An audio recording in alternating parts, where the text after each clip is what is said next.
Welcome to our Rolemaster Actual play session.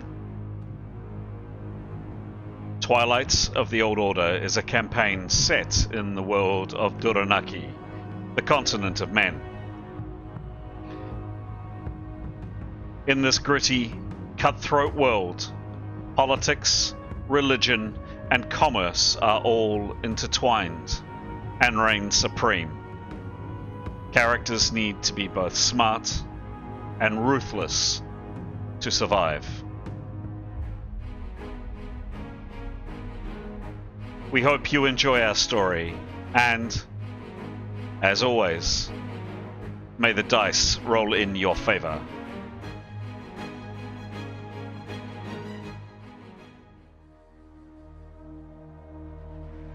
This is episode 175 of Twilight of the Old Order. The Twilight Party, after recouping and recovering, have decided to seek out their foe, the leadership of the Committee for the New Age.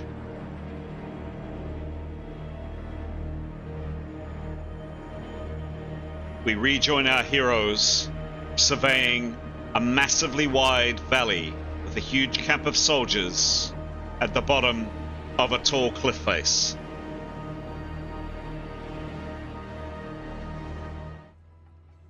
Hello, my name is Chris, alternatively known on this channel as GM Chance, and it's my great pleasure to welcome you to our story this evening.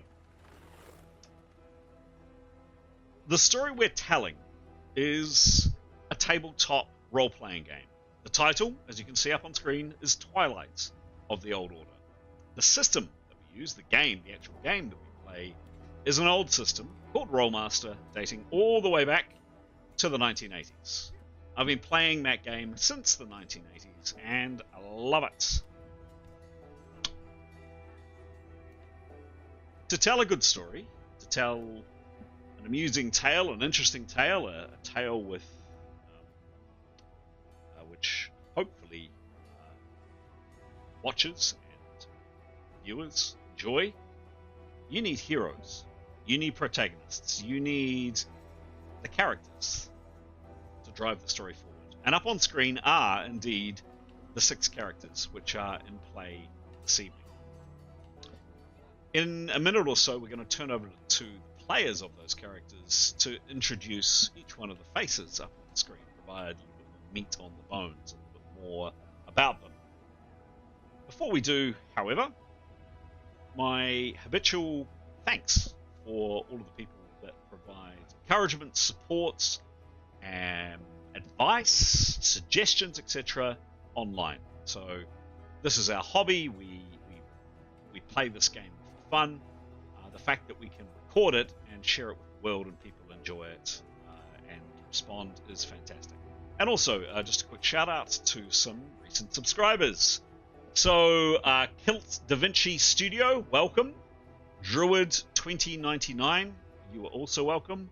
Full Metal Dragon, Philip C, Francis Fong, Thurk Bond, Corey Easton, Martin Ferrist, and lastly Avakun, I think it's pronounced, are some recent subscribers that tuned into us and follow our story. All of you are very welcome indeed, and love to hear more from you and get comments or suggestions, either down the comment section below this video or on the various places that you can find us online, like Facebook and Instagram, and X, and you name it. Also, what would say to anybody that's perhaps stumbled across this video for the first time, maybe the algorithm's shoved it in your direction and you're curious and you have a look and you enjoy it. Maybe you've watched 1 or 2 of these and you find us amusing. You like sometimes the terrible puns that happen in this game. You like the tension of the fights, or you like the character development, or you like who knows what. You're enjoying us anyway. But you haven't yet taken the plunge. You haven't clicked a little button down below to subscribe. We really would appreciate that. It takes a second or so of your time, and it really does help us spread the good word via YouTube to other people like you who might be interested in watching us. Also encourage anybody who's who's enjoying us, that perhaps has subscribed, give us a like down below. Again, it really helps. All right. Well and truly enough from me.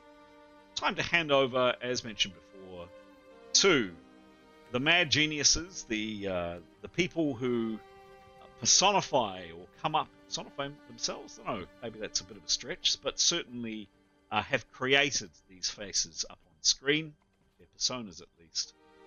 Handing over, first off, to Giles. And Giles, hearty welcome back. Giles has been unable to join us for the last few sessions. Really good to have you back, Giles. Good, thanks, Chris. Nice to have a holiday in the real world, but nice to be back in this one too. So I play Yotto.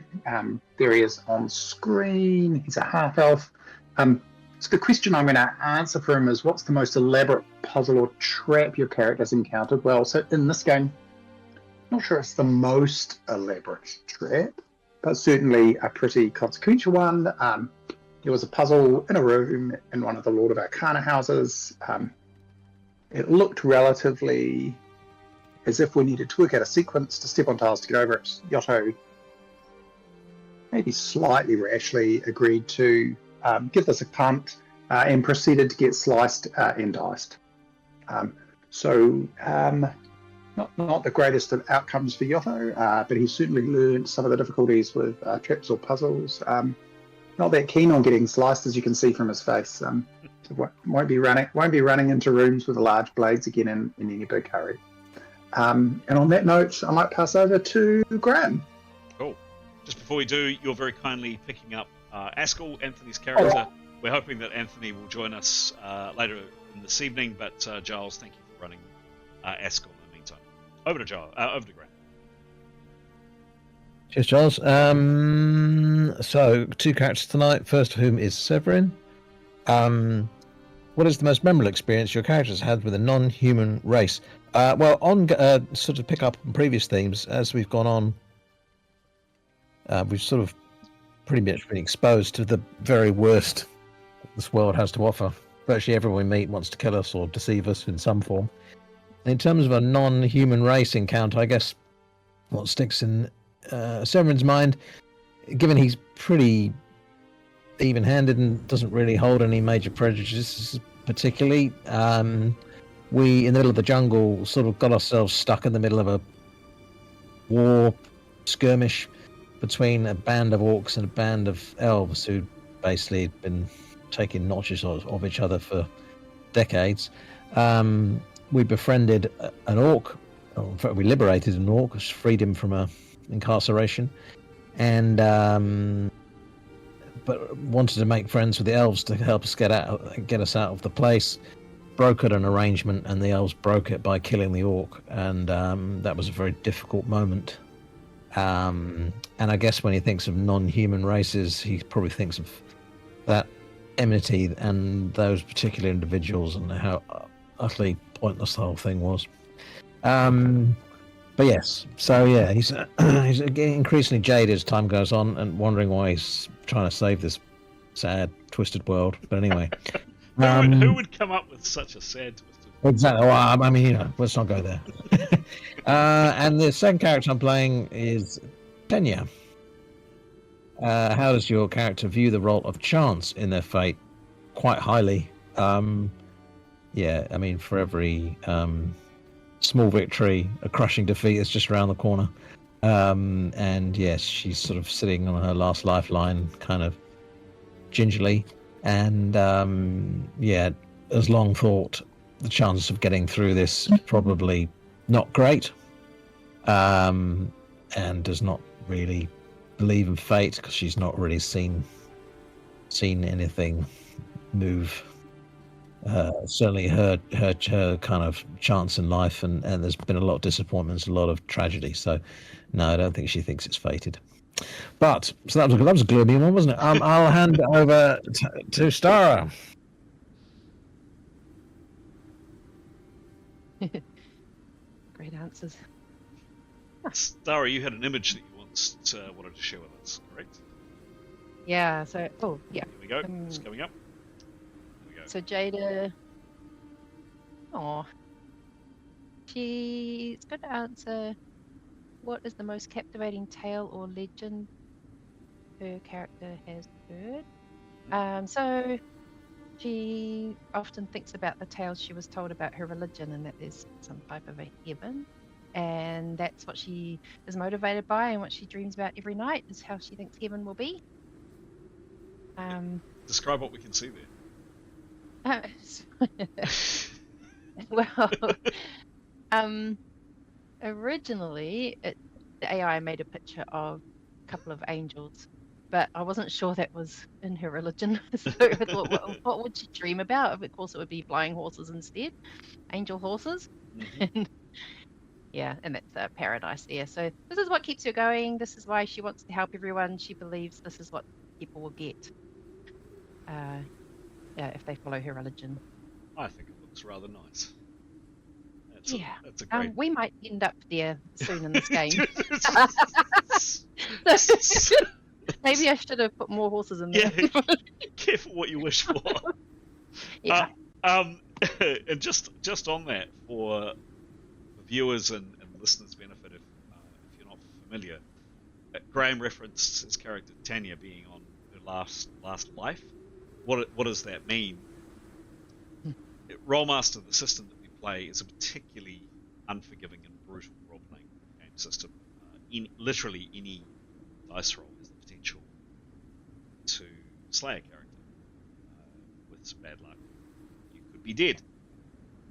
As such, each character has 3, call it what you will, get out of jail free cards, death saves, just depends how you want to term it. But basically, because the game is so deadly, the assumption is characters we have a number of brushes with death. But once all your 3 chances are up, the dice gods do not smile on you. Unfortunately, that is it. Hopefully, Jada won't be viewing that permanently anytime soon. We have one last person. Thank you, Starren. Great image. Thanks. We have one last player to hear from, at least until Anthony joins us. So let's pass over to Pete. Oh, thank you. Yeah, amazing image. Star, always keen to see your imagination. Fantastic. And just thinking out loud, the idea of 3 death saves for our characters is just a house rule, isn't it? It's not. It is. Necessarily part of Rolemaster. Thank you. Yeah. Thank you. Cool. So yeah, I'll be playing Nicholas tonight. And the question I'll answer is, what is the most extraordinary feat of physical prowess your character has witnessed? Yeah, apart from just everything that Severin does, because he's so immensely strong. Now, and I do not know who this was. It's not in my notes. In the same ruin that Giles mentioned with the trapped sequence of numbers, the Lord of Arcana ruin, we had encountered before that some of our enemies in this ruin. And they were in a particular, they'd walled themselves off in a room, and we wanted to get at them, basically. And I don't know, so it was in game terms, it was an open-ended roll to push open the door, because there was rubble buried, backed up behind it. And I can't remember if it was Severin, or if it was Gray, or Askell, or Yotto even. Someone had to go at pushing that door and made an amazing roll, and just sort of, against all the odds, sort of pushed it open. Does anyone remember who that was? Probably it was Severin. I'm pretty sure it was Severin. Yeah. But in terms of physical prowess, that's something that stood out a bit. It was pretty cool. Yeah. Marvelous. Very good. Thanks, Pete. Well, there we go, gentle viewer and gentle listener on our Popular Ass podcasts. Excuse me. That's the team. You've now heard a little bit about each of them, and you've heard a little bit about 4 of 5 players that play these characters. We're hoping Anthony, who plays Askell, will be joining us a little bit later on. Now is the time we switch to our scribe, Pete, to provide us with a quick update of what happened, and bearing in mind that Giles has been away for the last couple of sessions. There may be some questions from you, Giles, there may not. Pete, I think you filled in Giles a bit before, but go for it, Pete. Oh, thank you. So here we are in the south of Toronto, we believe, near Krakow.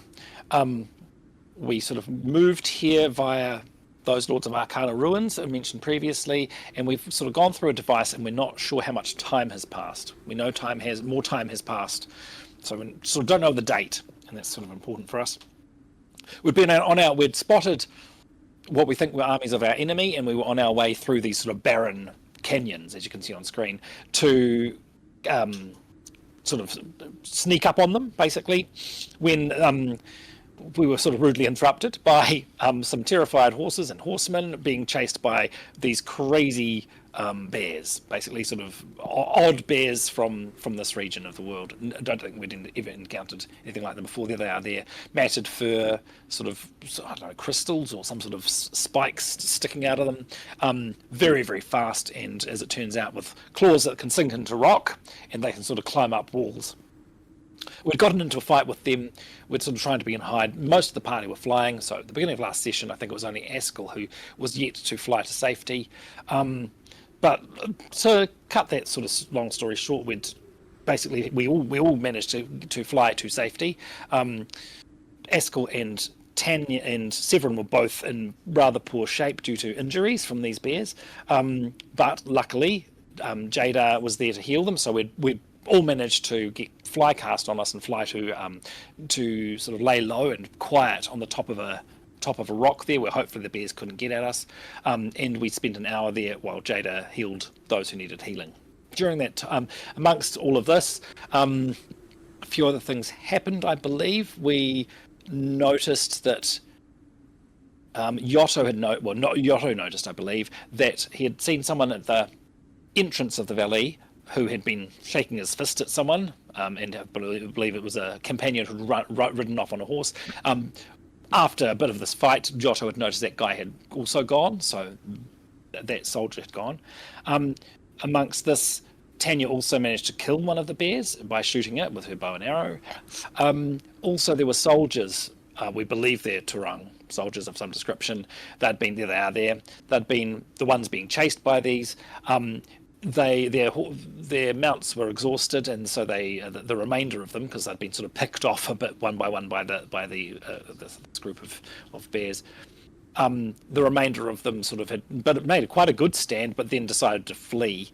And as they fled, they were also killed, taken down by these bears. So we're hoping no witnesses remained to us being in the area. Whilst we hit on the top of this rock, the bears mauled the rest of those bodies. After we were sure that the coast was clear, we sort of climbed down ropes and sort of flew down, that sort of a thing, and cautiously carried on our way. Just checking they haven't sort of missed anything obvious out of that. No, the soldiers all died, basically.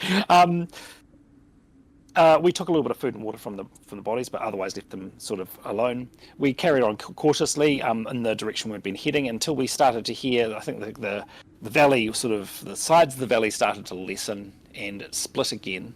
So we took one path, but as the valley sort of re-met, the split ended, we started to hear sounds of large group of people.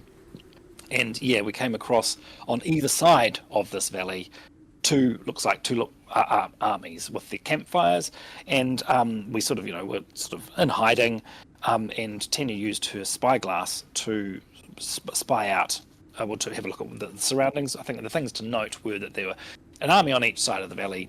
There seemed to be a structure looking like a bit of a sort of a siege tower or some sort of little bit of a construction in front of the right-hand army, and on the cliffs above the right-hand army was another sort of structure. We sort of decided it might be like a mason stone, some sort of building built into the cliff, I think. I think that's where we're up to. I think. What I miss? Any questions? Excellent. I might just provide a little bit more visuals, particularly for Giles, who wasn't here last time, and then there may well be questions. So yes, indeed, this was the. I'll start back here. This was where you came in. I started by saying you may recall that the scale of this map is very big. So you can see here some heights. That bottom one is 100 foot. That one's 200 foot. That one's 400 foot, and that top one there is 600 foot. So just to give you a scale of this, it is very, very large. And you can hear in the background kind of the hum of camp, large body of people, dogs barking occasionally, chickens, people. Mentioned, by the way, probably incorrectly, I think I said men, women, and children last time. I'll take that back. You probably don't hear the sound of children's voices nor the sound of women's voices, but you do definitely hear the sound of marching and people training, perhaps, and shouting, and animals, that kind of thing. You came into the valley very, very cautiously around this route here. You can see on the screen where I'm using the cursor. Obviously taking all precautions, etc., etc. Just as a heads up, pure practical elements, sometimes this map can be a little bit janky, so a bit more narration than is normal. And then you move down, this is where your characters are now. Go down to this view. You can see, you talked about it. You certainly saw fires over here. No sign of any tents or anything else over here that Tanya, you can see through your spyglass. But yes, and I'll move to a different position in a second. I'll do away with these scales here, because you've got a sense of them. But again, just to give you a sense of the size of your characters, and then the size of what is that 600 foot. Just to give you a sense. There had been some horsemen that had ridden through, and you can see them there, and they actually rode all the way down, a long way from you. No risk of being seen. You're very confident you weren't seen. Those horsemen. And they rode back into camp, and there's another group of horsemen as well that were out here, and they as well. But every now and then there's occasional riders coming across the plain.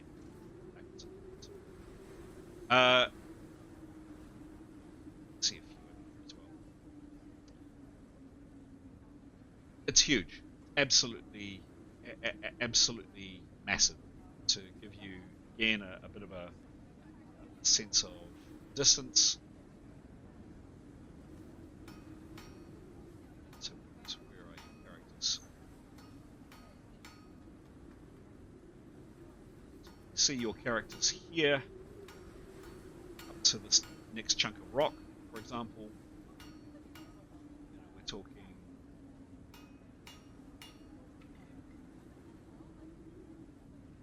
that short distance is something like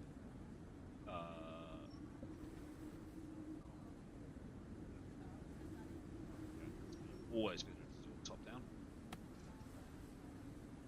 Yeah, it's something like 300 foot. That distance there, 1,800 foot. To give it's a big area. A bit more of a view of some of the things that you've seen, and again, the whispering that you've heard all the way coming through. Oh, there was one last thing, Pete. You didn't mention, but I'll just quickly touch on now. You did see Tanya, Askell, and Jada. You'll recall that those three characters had these strange marks on their skin coming out of the in-between, this very, very strange place that you found yourselves in now some months back. And coming into this strange valley, as it opens up, these marks on your skin. Very similar in some ways to this massive comet that I've been describing, and is getting increasingly lower and lower and lower in the sky. Much, much lower, and a lot brighter. These marks on your skin have been itching like crazy over the last day or so, but suddenly just go into they almost jolt in your arms, on your wrists where they are. And those three characters see, firstly, this image that you've seen a number of times before, two armies in a very, very cold place, facing off each other. You get the sense of terror and dread. You get the sense that many people are about to die. There is the sound of thunder, and then there's mist or steam or something, and you know for sure that many people will die. You've seen this, those three characters have seen this many times over the last few months. And you are here, you are actually in this valley. You see yourselves looking in, and you stare at the valley, and the figures are gone, and then they're back, and then they're gone, and then they're back, and then they're gone. But you are actually in this place, staring at this place, and it really does jolt those three characters quite considerably. Back to the map, just a little bit more information. So if we go to this view, then we go to this view, you can see, yeah, there's a structure, whatever it is, there. This is through Tanya's, this is exactly through Tanya's spyglass. Some fires at the base of it. And then over here, camp, a massive, massive camp. Tents and people. Can we zoom in? Can we zoom into the camp? I think we can. There's animals, there's supplies, all kinds of equipment. There are people moving around. Quite a busy camp. You can see figures moving around there. And then yes, up on this cliff, there is this structure, whatever this is. Whoops. And some kind of watchtower or something at the very top. That would be many hundreds of feet in the air. Looking across the plain, you see lights, definitely lights, but no great camp, certainly no tents or anything like that you can see, but lights are. It's late in the day. It's certainly not dark. You've got probably another 2 hours of dark, but it's certainly late afternoon. The light is about this. It's dull. Other than the light of this comet coming increasingly closer, there's not a lot of light here, and that's where we're going to begin. That is where we're going to start this, unless, of course, there are any initial questions. Yeah, one question, Chris. Looking at the camp across the way through the spyglass, Yep. there seems to be some sort of discoloured grey. Is it a discoloured grey rock, or is it a structure? Here. I think it's slightly off to the left. Left. The camp opposite, yeah, that one over there. Yep. Zooming in, maybe it's up to the right. Sorry. If you keep scrolling off to your left. I can't see that. That's gone behind the. Okay, let me see. There. Let me try this one. Here we go. That's about it. If you go over to the. Yeah, sorry, you'd have to move your screen to the left. There's a sort of greyishness. Is that rock or is it a structure? Here. No, to your left. There's a grey and the brown. That's ice. Yeah, ice. I got you. Okay, all right. Ice. There's chunks of ice. Yeah. No structure that you can see over here. No structure. And on the structure on this, where the watchtower is, does it look, if you were on top of the cliffs above it, could you pick your way down to it?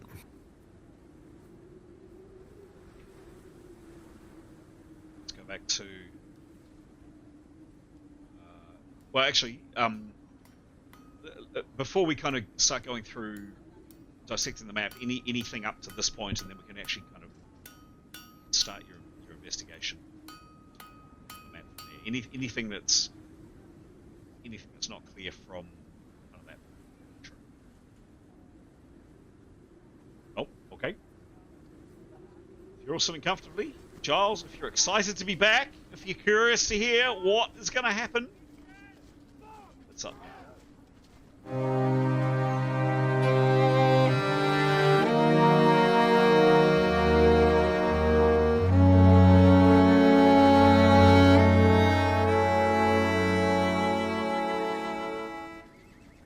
So, this is where you find yourselves. Graham, Tanya had a question about the structure up here. Is that right? Yeah. Essentially, in Tenny's estimation, there are some cliffs above it. Could you pick your way down to the top of that structure from above? Not easily. Maybe. There would be certainly some distance down. There's no. It's sheer rock down by the looks of it. From above it. Yes. Yes. Okay. You might be able to get down, but climbing down would be extreme. That would be hard. So. Okay.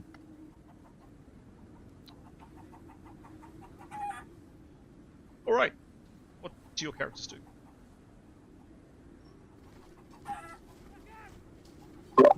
Well, if we're down on PowerPoints, and we're facing down a couple of armies, might it be a good idea to retreat and find a cave, nice cuddly cave, do the Iron Penguin thing for the night, and get away from men and dogs and chickens?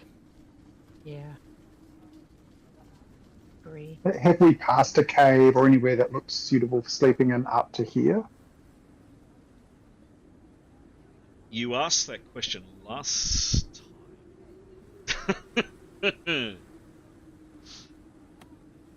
And I can't remember what I said. Can you guys I think you said yes. There's a perfectly formed cave that's well lined with bear fur. Yes, yeah. Bed and breakfast. You were certainly looking. The fact that it's not leaping out to me is, I'm going to say no. And I think you guys would remind me if there was one. So perhaps some way back, couple of hours back, maybe. But in the immediate area. Do we want to keep moving forward? We're at least a mile away from this camp, aren't we? Do we want to keep moving forward and see if we can find somewhere? What do you think? I think without a plan, probably not. I mean, there's dogs, catch our scent. There's, about several thousand pairs of eyes and ears. I think we need to find. I think it'd be safer if we're going to rest for the night. There's no point getting closer. I don't think. Okay. Well, let's go back a couple of hours and find a cave then. It's cold, right, Chris? It is cold.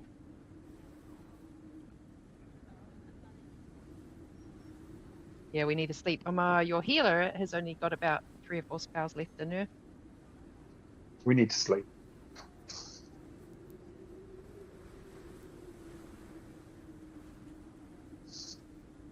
So we're going to go back then, team?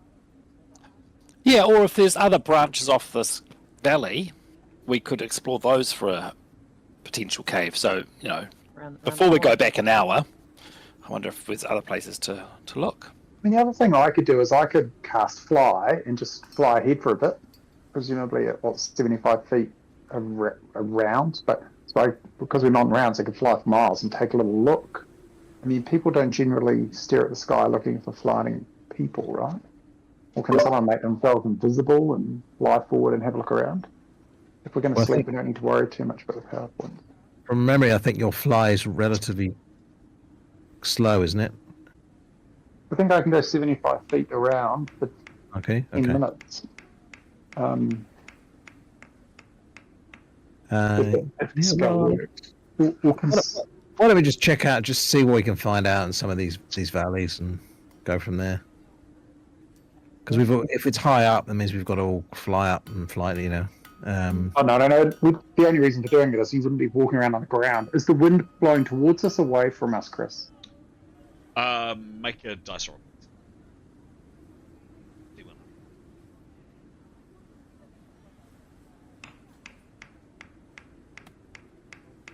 52. 52. It's blowing in this direction. So it's blowing. It's coming from this direction, blowing in this direction. Blowing. All right, so it's not blowing our scent towards the camp. No, What I'm asking. no, it's not. It's Okay. It's blowing your scent that way. Okay, in which case it'd be safe to fly and look around. So I'm happy to do that unless somebody else wants to. And the chance of being smelt and seen, I would have thought, relatively low. Or we just walk back. I reckon walk back and save your points, huh? Because you don't want to be picked out against the sky.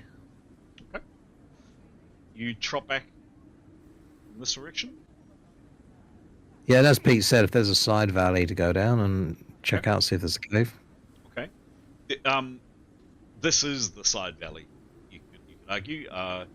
The valley, like the one that you came across the horrific bear creatures in, this main valley has split, and that's the chunk of rock in between.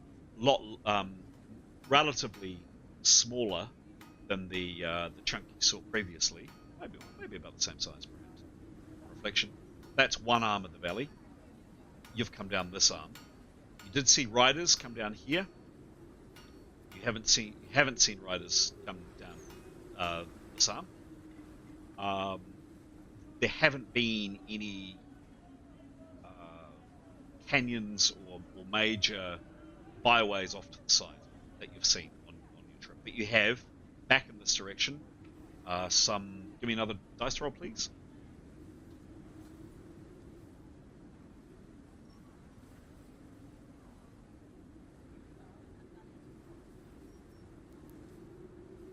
Someone? Anyone? 71. 71. Short, relatively. Yeah, I'd said between 1 to 2 hours. Actually, that was a good dice roll. So it's only about 1 hour away from you. So about 1 hour further down the way, you had spotted a good-sized cave, relatively hidden. It was quite deep, and not colossally so, but it does turn a couple of corners and critically gets people out of this horrendous wind, which is certainly sapping Askel's strength. You think that's as good a place as any, and it's an hour away, so you're still quite some distance away from here, but you're not like tramping miles.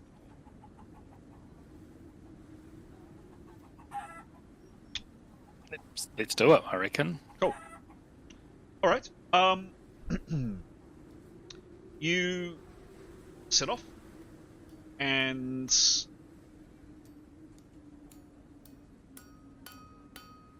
you head off the way you've come, keeping all of your taking all of your sneaking abilities into consideration. You're being as cautious as you can. You're being watchful and cautious, and you continue to make your way back, keeping to the shadows, keeping quiet, watching, listening, pausing. Every now and then you hear these very sinister whispers in your ears, and kind of throw you off balance a little bit each time. You've now heard them quite a bit, but they happen every now and then. They're quite pleasant to hear. And you continue on. You haven't gone too far in this direction. And you do hear a long way behind you, the sound of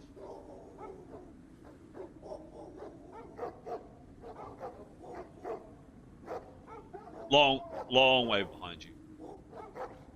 A little bit nervous to begin with, but then ultimately the sound of hounds fades.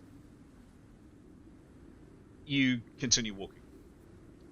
Could somebody give me a dice roll, please?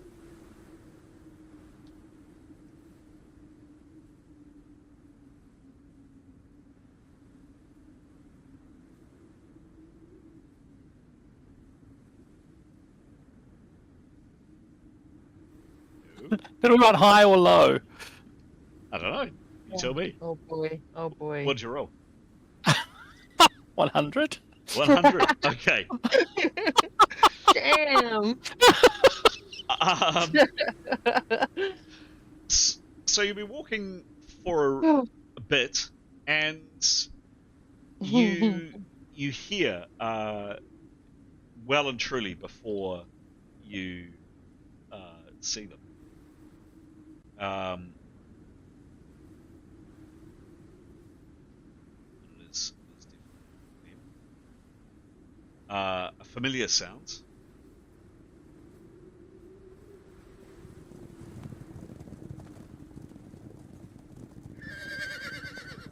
The sound of a very scared horse. The sound of galloping hooves is drawing closer. They're coming from this direction down the valley. Hide. Okay. Could you each give me a hiding? You obviously clearly go to ground. You find the best places. You find chunks of any kind of chunks of rock to hide yourselves in. And what I'm asking, please, is a hide roll from all of you. You should have a hide skill, and give me a master dice roll, please. Just to check, Chris, we can't actually just go behind that bit of rock, can we? Sure, but I'm also asking. Well, there are chunks of rock that you're trying to hide behind. You're not exactly in this area. All right. Yeah. So that's what's on the screen, but there's a reasonably sheer cliff around you. But there is some rock around that you can hide behind. First hide roll. I'm still looking at Pete, so we'll start with Pete. What was your hide roll, please? Oh, sure. Just. 5. 5. It's masked, remember? Okay. Oh, cool. Cool. Thank goodness. Next one, we'll go to Yotto. Hey, Chris, do we add our stalk and hide skill to this? Just tell me, actually, and Pete, what was your skill? He's got 36 for stalk hide. Cool. And Yotto? So Yotto rolled 97. Shame it's masked. Shame it's masked. Yeah. It's always the way, mate. That's when I roll my best rolls. Yep. And his skill is 46. Askell rolled 5. Yeah. So, And his skill is 17. cool. Great. Thank you very much. Moving on down my list. Jada, you're next. She rolled an 89 and her stalk and hide is 26. 6. Cool. And then lastly, Severin and Jada and Tanny. 65 plus 28. 65. And 14 plus 159. Cool. There you go. So, look, you scramble in behind some icy covered rocks. They're large. They're not quite large enough to completely conceal you. But you lie down. You stay very still. Listen to a rock fall reasonably close by, and three riders right across the valley. So if you imagine this kind of distance, you're not here, but imagine this kind of scale. If you're on approximately here, 3 riders at speed belt past you over here. At one point, by the way, Severin, you do look at Jada's leg and you go, "Hey Jada, you might want to kind of tuck that in a bit. She was a little bit obvious there, but you're good. It's pretty much just as Jadar's leg is properly concealed. 3 riders belt past you at speed and continue up towards this cabin. No sign that anybody's seen or noticed you in any way, shape. Were they wearing that symbol? Give me a perception roll.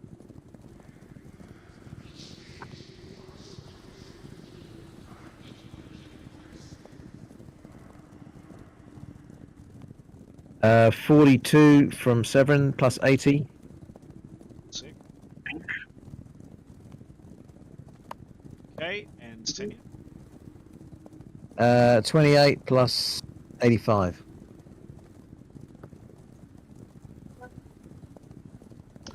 Can I? No sign.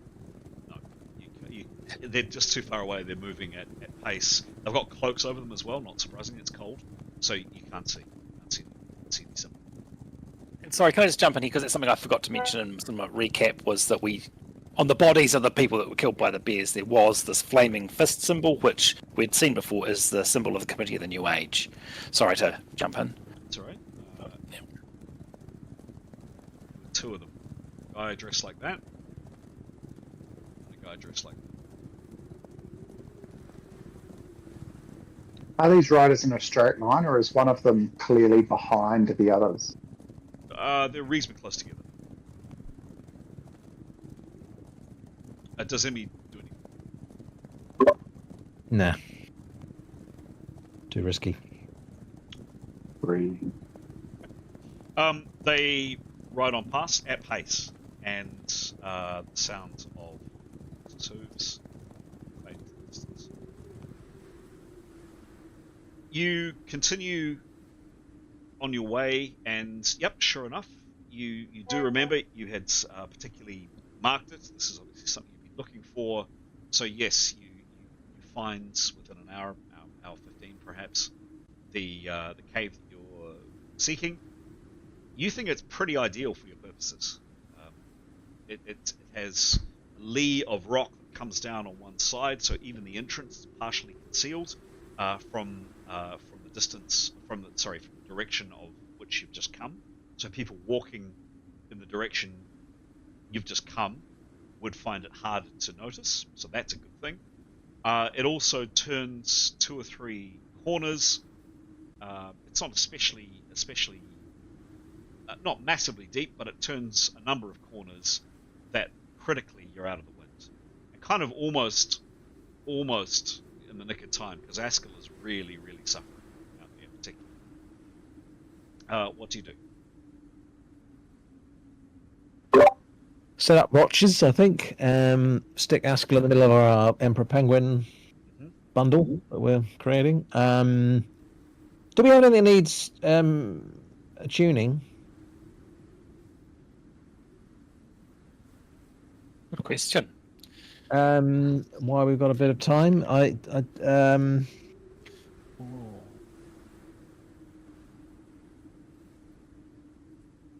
We didn't pick anything up from those soldiers that we fought with the bears. Yeah. Yotto looks like he's got a dagger that strikes as a long sword that needs to be attuned, taught by Jada. That would be something to do, wouldn't it? Yep. I guess. Yotto could attune the longbow. Yep. Good idea. If it's tunable. I'm looking at the party items channel, if that's helpful, for the list of who's attuned versus who's carrying. Longsword, you said. Magic dagger.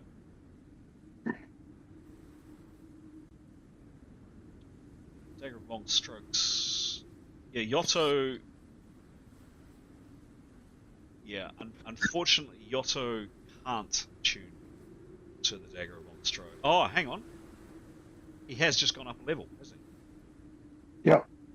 So we haven't actually put him up a level. So yes, Yotto, you can attempt to tune it. Jada can attempt to teach you that. So that's good. We haven't actually put you up a level, but there we go. And there was the longbow. Is that right? I believe Yotto's carrying the longbow. I think so. To it. Yes, he is definitely carrying the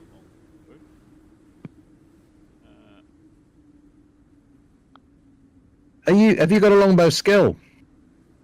Yeah, 40 something. Yep. Oh, great. Yeah. Where the hell is the longbow? Where the hell is my skill gone? Totem, gauntlet. Yeah, no, 51. 51 is my longbow skill. There you go. Get you.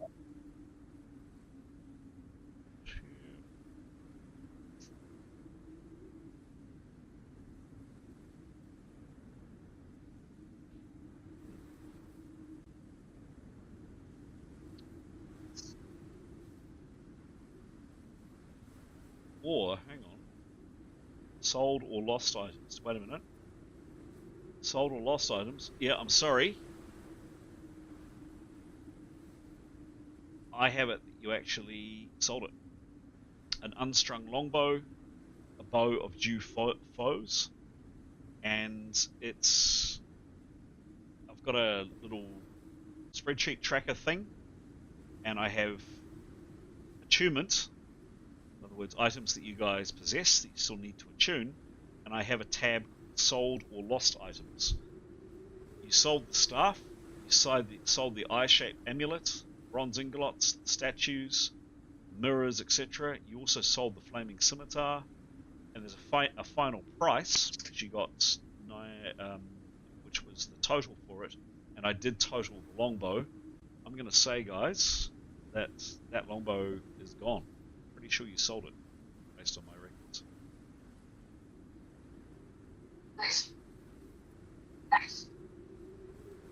Okay. Yep. Unless anybody has irrefutable proof otherwise, I'm pretty sure that was the case. We want to go back and check and see, but yeah. Well, it would only be on the XP sheet. If it was. Yeah, is it on the XP sheet? It ain't.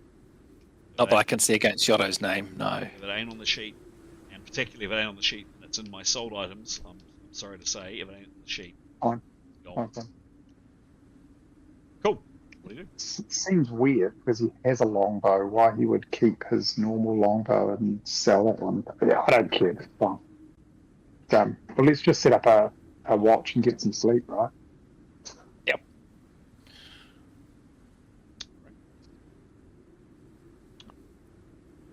Watch as per usual. Yeah, I think so. Got a watch order there. Okay. Can two people give me a couple of rolls, please?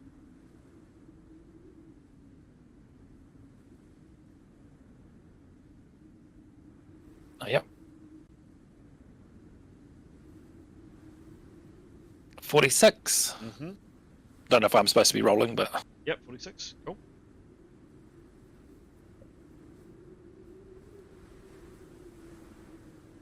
Someone else? Yep. Just a question to: has everybody actually written down on the XP sheet the bits that we dished out when we last dished the magic bits out? No. 59.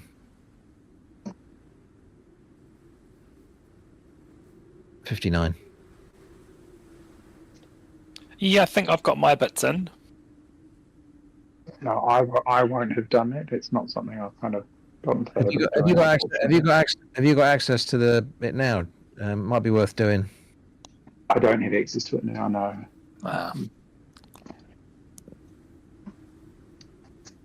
Okay, and I was asked for one last dice roll. 46 and 59, Chris. 59. Sorry, 59. That's understood.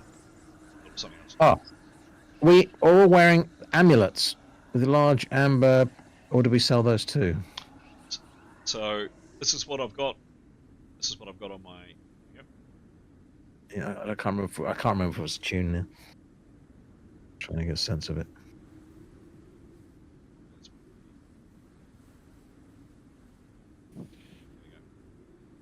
can you guys see that? Yep. So this is, hang on, I'll just go to the screen. So you can't see down the bottom, but there's an attunements tab of stuff that you need to attune. There's the staff. There's the eye. There's the longbow. Bronze ingots, ebony statues, jade dragons, amulets with amber stones, obsidian mirrors, vials, flaming scimitar. And the reason I'm pretty sure all of this was sold was my job was to come up with my job, but I had to come up with a potential price and a maximum price. Yep. So yep, it's the stuff you sold.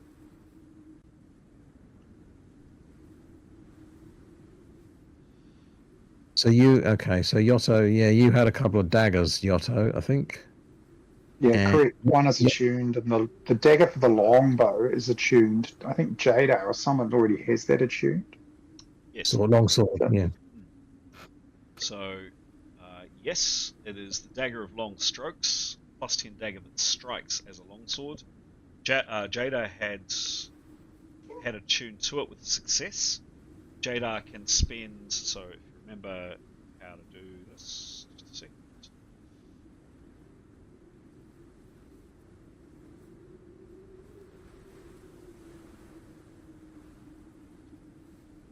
So, negative 20 for less than an hour, attuning plus 0 for 1 to 4 hours, plus 5 for 4 hours or more. You need to be 100% focused while doing it. The standards modifications come in, so negative 30 to the roll, the realm of any item is different from yours. Negative 10 if the character doesn't know what the spell or ability is. You do know what this does, so you don't know that. And plus 20, you get plus 20 if the character knows what the spell or ability is, so you do get that. You can't cast the spell intrinsically, and then your attunement skill. Jada has already got a success on this, which means that it's plus 75 to Yotto's roll, but it depends how long it takes. So we need a 1d8 roll from Jada to figure out if it takes 1 hour or if it takes 8 hours or something in between. Jada gives a roll. Hang on just 1 second, guys. Is there any value in attuning to this? He's got a plus 10 dagger. What I don't understand the technical advantage in having a plus 10 dagger that works like a longsword. He's also got this weird ring that allows him to use his left hand as if it's his right hand. And I remember asking Chris, but I can't remember if that means he can then have 2 attacks per round, 1 on each hand, which isn't quite the same as being ambidextrous or not. Because if he can't, the ring seems a bit useless. But if he can, clearly attuning it and having a weapon in each hand is valuable. Well, having a dagger that can be easily hidden that acts as a longsword is quite good, right? Because you can keep it hidden, and it'll also do slightly more damage, I would have thought, than a longsword than a dagger. That's helpful. Yep, may as well take a punt then. A lot more Okay. damage. A lot. Okay. Here we go. Okay. 7. Yay. 7 hours. It's okay. He only needs 4 for sleep, right? He's an L. Sure, but it's how long Jada can stay up and spends time teaching it. So it's 7 hours. Was I wanting to roll low? Yep, you're wanting to roll an hour. Ah.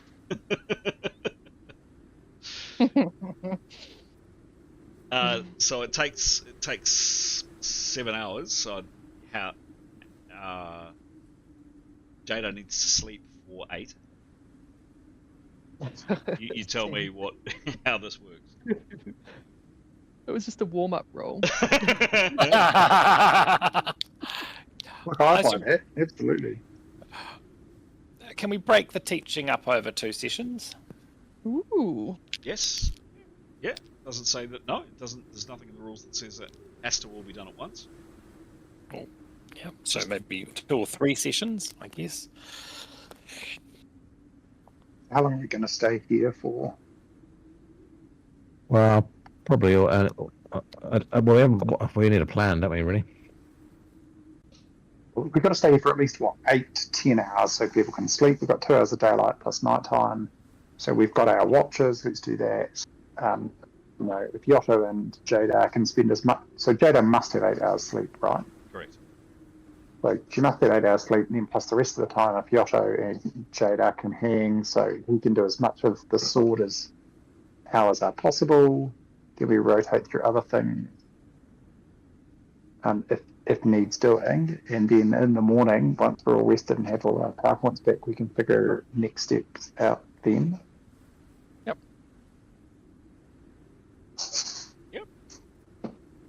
I mean, gets dark here pretty early, so you'd have a good probably 4 hours before your characters. Your characters are bone tired, pretty miserable actually, huddling in a cave, cuddling your buddies because it's freezing, doing your Emperor Penguin thing, gnawing on some nuts, or you did get some recent food off the dead soldiers. That was at least one thing. Soldiers' rations, but you do at least have food and water. But pretty crap holiday, whoever organised this. But you would.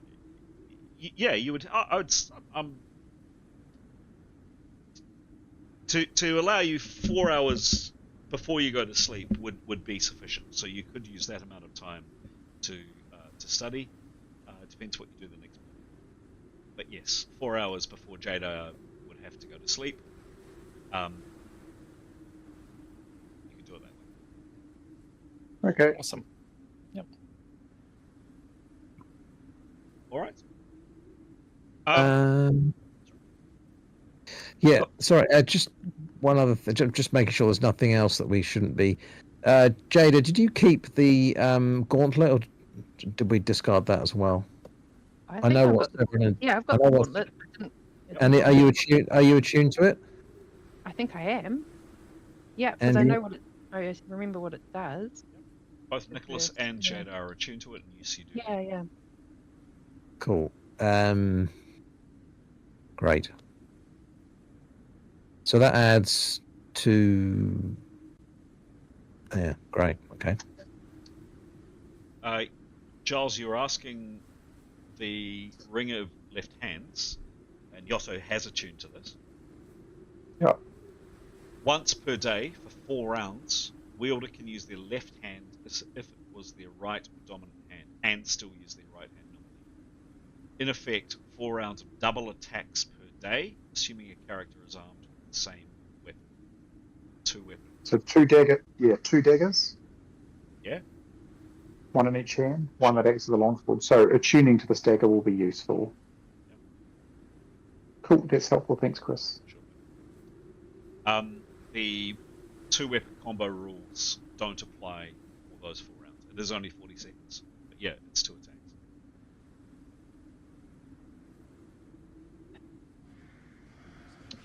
Any preparations? Anything you do that evening? Yeah, Nicholas has got 3 spells he'd like to cast. Okay. I'm just sorry. I've put the dagger plus 10 dagger, the dagger for the longsword, and the ring of left hand, and I'm going to put the key for the dungeon door into Yotto's list in the tracking sheet. Oh, thank you. Yep. I'll just delete all that stuff. Thank you. Oh, no biggie. Well, I wasn't doing anything. So Nicholas would like to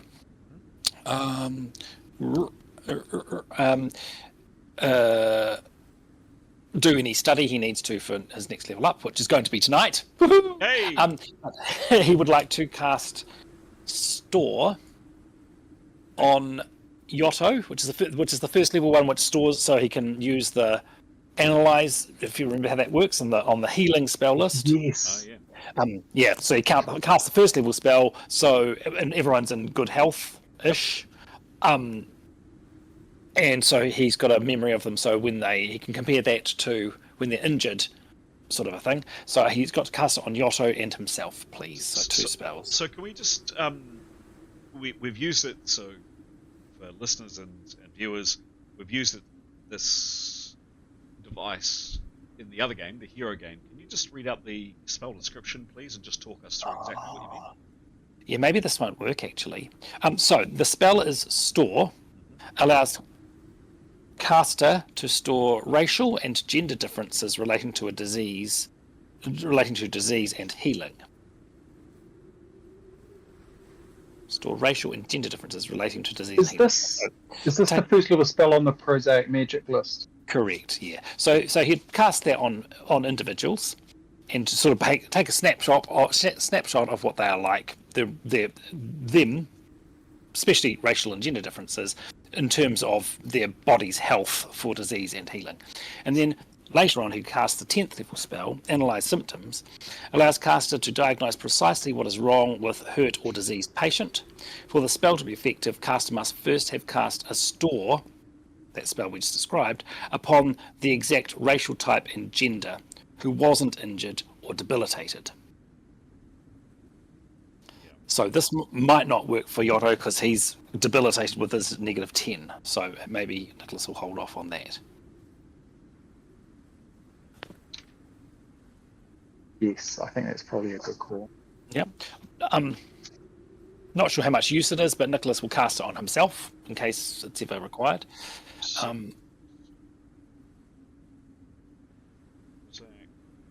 Trade law. See it. History. Fashion ministry, structure ministry.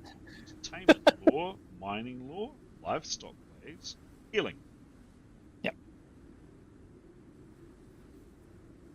Store racial and gender differences relating to. It's a weird phrase. Racial and gender differences. Analyze symptoms. Allows caster to diagnose precisely what is wrong with the hurt, disease, and patient. The spell to be effective, caster must store the exact. Wasn't injured or debilitated.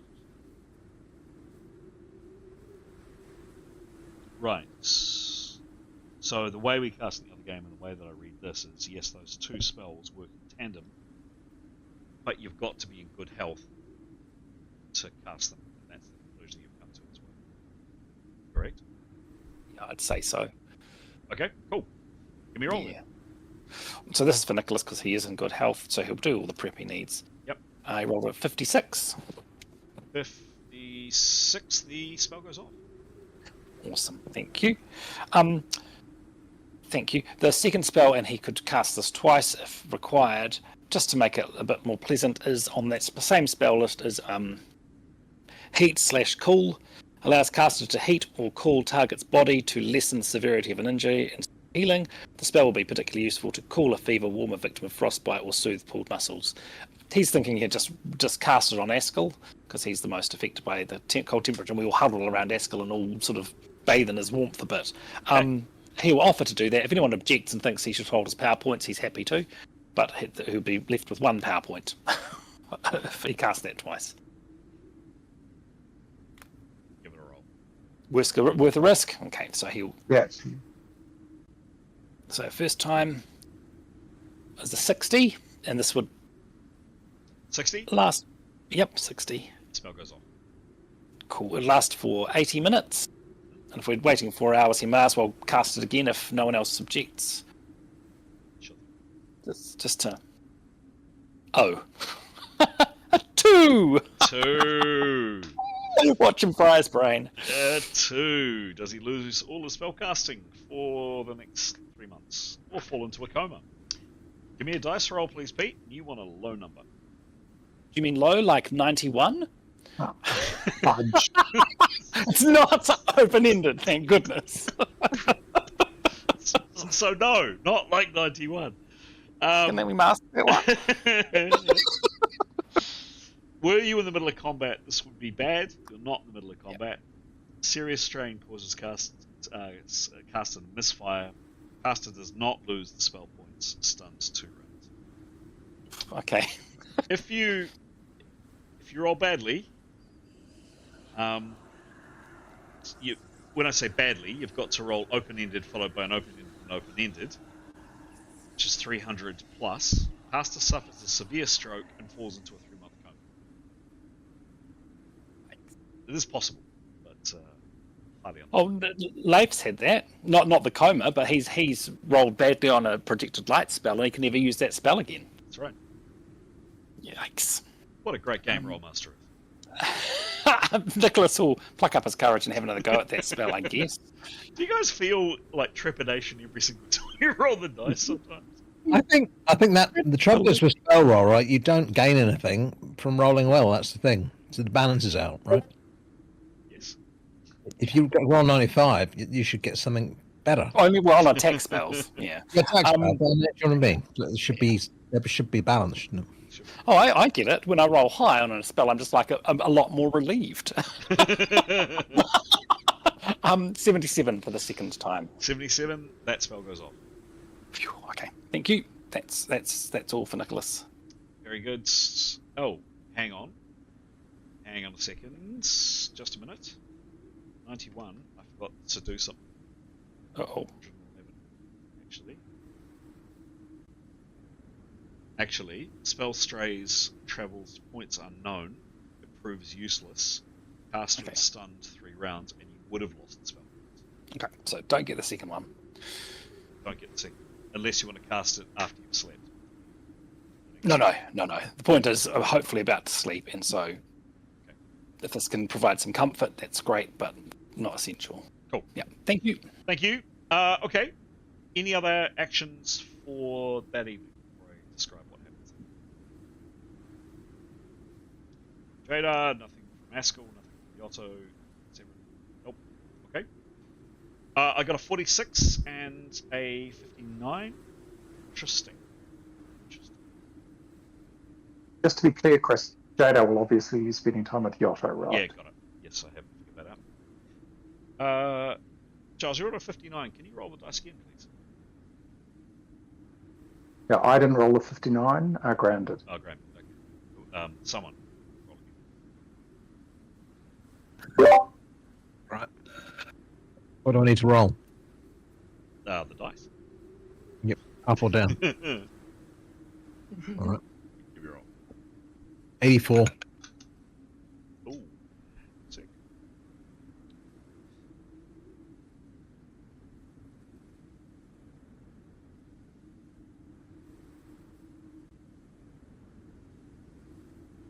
Cool. All right.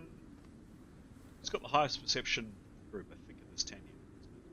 Yeah. Could you give me a perception first?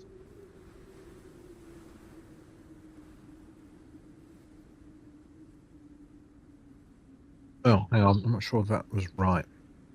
Was that right? I put a bracket in it. Does it matter? Yeah, no, that's not right. 52. 52. Lovely. And 2 perception, please. 85. Okay. You sleep the night. You don't think anything happens. You don't detect anything. Tanny, you might have heard perhaps a clink of metal on stage, but maybe you dreamt it. You certainly woke, you alerted people to it. Had a look or something, but nothing came of it. Could well have imagined that this is a pretty creepy place after all. These strange whispers, occasional rock slides, perpetual wind outside. It's not a comfortable evening. This is the second time you've slept in one of these caves. You're miserable. You're grumpy. You think back, way back to Jebo Ritana and Bronze Mace. Can you remember the Bronze Mace? For those that were there, utter luxury, one of the most comfortable beds you've ever stayed in, food galore, absolutely sumptuous surroundings. You lived there for a number of weeks. It seems like a lifetime ago. Your characters are miserable. It isn't a pleasant night. However, nothing other than perhaps Tanya hearing something happens during the night. You set your watches, you go through your watches. Next morning, Yotto, can you, after 7 hours, 4 the previous night, 3 the next morning, Jada has been teaching you. Can you give me, please, an attunement roll? This is... You get a plus 20 because you know what the spell or ability is, so you know what it does because Jada's told you it, and you also get plus 75 courtesy of Jada's teaching. Give me a roll, Yoto. You can still fail it with a open roll down. Just give me a roll. 32. 2. It's must. Yep. That's, 2, and his skill is, please. it'll be 63. 3.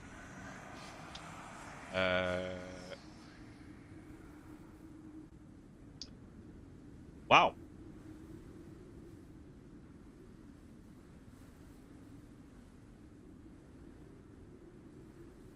It's either a good wow or a bad wow, Chris. Huh.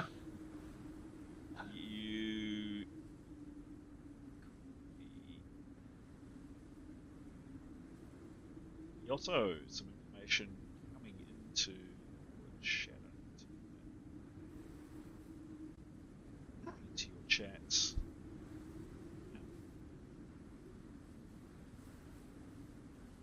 Bada boom. Oops. No. For that. Then 2 seconds to actually give you the information. It is exactly.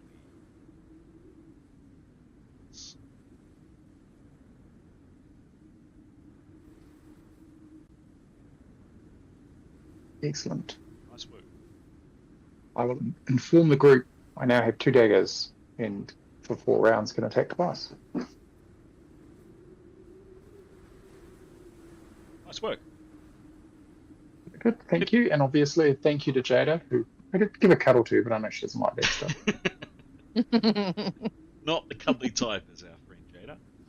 Okay, you wake the next morning. It's slightly lighter. The snow isn't falling quite as much. It's still quite dim and overcast. Yes, this terrible star, comet, whatever it is above you, keeps getting lower and lower. Not quite lighting up the surroundings of its own light, but it's certainly getting very, very close to the ground. What do you do?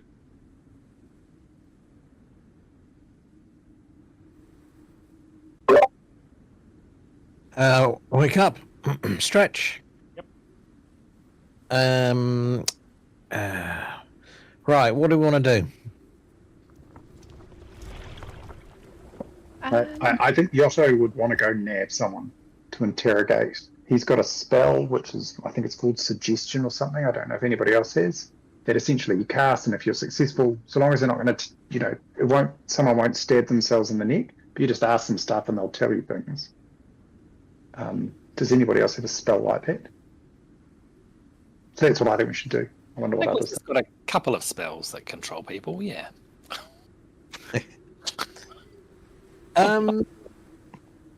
By the way, that suggestion, you can get them to stab other people, though. Just because we had that out in the other game, didn't we? Anyway, for us to nab someone, they need to be alone, really. Yeah. Otherwise, it's a bit too risky, isn't it? Given if they escape, we've got an awful lot of people to fight. The only idea I had was really just flying up on the cliffs, but there is a watchtower up there, so that's, other than that, I really don't know how you sneak up on an army. And they've got dogs, so setting someone invisible in is probably asking for trouble. Yeah, don't know really. Pass. I mean, we could check out the other. We need intel, right? So we've got to take a risk. One thing I meant to add, you've somewhat touched on it, Graham, but I did mention it's initially when you arrived. So when you arrived in this massive, frigid, nasty valley, you can see this wall of rock. It's very, very high here, and you'd initially asked, could you go along the tops of the rock? And the answer was yes, but with a lot of difficulty. A very crude drawing, but crude image. This was kind of my attempt to show that where you arrived was kind of here, and it was very, very jagged and challenging to get to travel across the tops of the cliffs. Further on, and getting down to, in fact, where you had basically from the point where you had the horrific fight with those bear things, it still does vary, and there are still places where there are lumps and bumps and chunks of rock. But certainly from that time onwards, the cliffs have decreased in size and also are a lot flatter. So challenging, potentially challenging to traverse, but nothing like where you were, which was almost inexorable.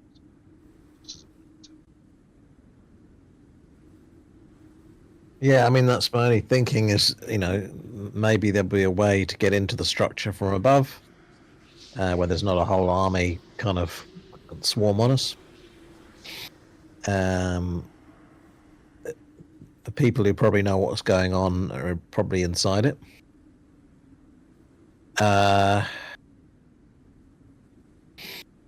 Yeah. Because I think, if we start getting near that army camp, we just risk being detected, if not by a human, then by animal.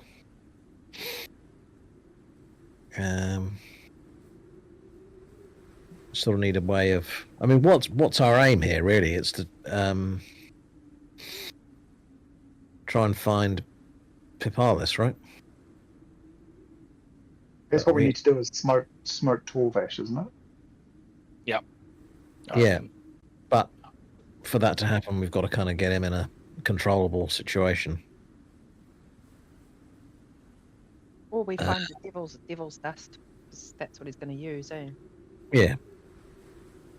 Well, I think we need to do is sort of kill him so the recipe dies with him. I think. Because he's remembered it in his head. Because he's got the one copy left hanging around his neck, I believe. Okay. We could, who knows? I wonder. Well, do we want to? I think someone said, why don't we check out the other side of the valley first? Might as well gather as much information about the situation as possible. That might present an opportunity. So if we all creep up the far side of the valley, Nicholas can offer a faster fly spell and invisibility, so he can cast the 150 foot per round fly, which would last for 9 minutes. And send someone in to look. I don't know. Yeah. We're assuming it's the other lot, right?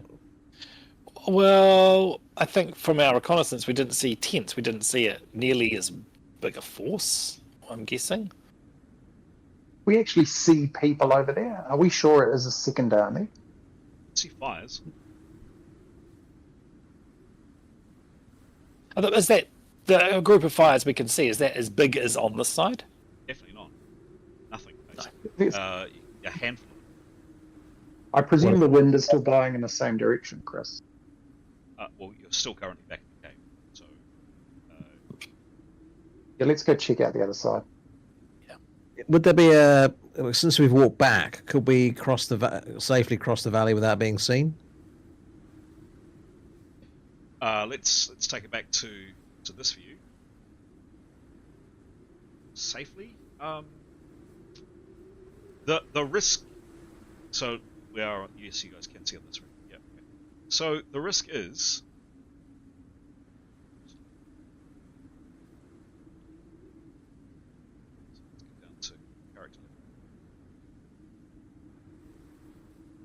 just make out.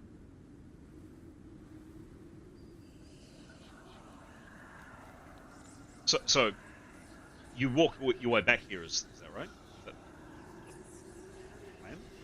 Just wanting to, sorry, I don't want to do stuff or tell you stuff. You're Well, doing something else. Well, as we walk further away, I'm wondering if it's easier if we could cross the valley earlier, and then while we're farther away. Okay. This is the valley in its entirety, and oops, let's go there. So there's the characters are there-ish, and it splits. So the width is something like 2,000 feet. Divide that by 2,300 feet. So divide that by 50. 2,500 divided by 50 is 46. Divided by 6. That there is about a 8-minute walk. And if we backtracked a bit, we could go around that pinnacle at the edge there. The thing is, the valley is in two ways. You came down this branch. Oh, I see. We'd have to walk up. Okay. You'd have to pick a branch to go down. Thus far, you've only come down here. You have seen horsemen coming down this way, and you did see 3 riders coming down this branch as well. Last night. But it'd take a long time to go back to the beginning of the branch and go behind the branch and come up the other arm, wouldn't it? That's a long time. It would take 20 minutes or so, 30 minutes or so. because then we would May as well do that then, if there's more chance of being able to take cover. Crossing out of sight, yeah. Yeah. Your main risk is crossing what is in effect completely open ground, and being seen from the outside. Yeah, so if we could backtrack a little bit further to make that less of a risk, it's great. That is just.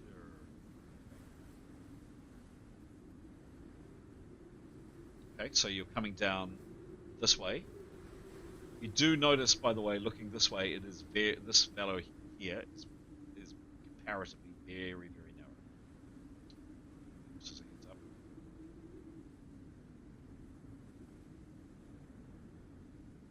Right, so we'd go back to where it stops branching. Yep. Cross the first branch, and then we'd sort of work our way around the front of that rock that we can see at the very top of the screen, and cross the narrow branch, and then move up amongst that rubble and those little rocks, and hopefully. So here, Yeah. and then around here. Yeah. Does that seem okay for everyone? Yeah, I think it's sensible. Okay. And obviously, where we can get to cover, receive all the time, sort of go from, if there is some cover, we'll move from cover to cover. Mm-hmm. Yep, for sure. Cool.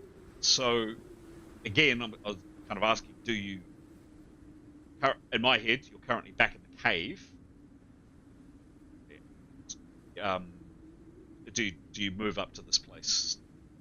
What this morning? Anything you do, or anything happens on the way?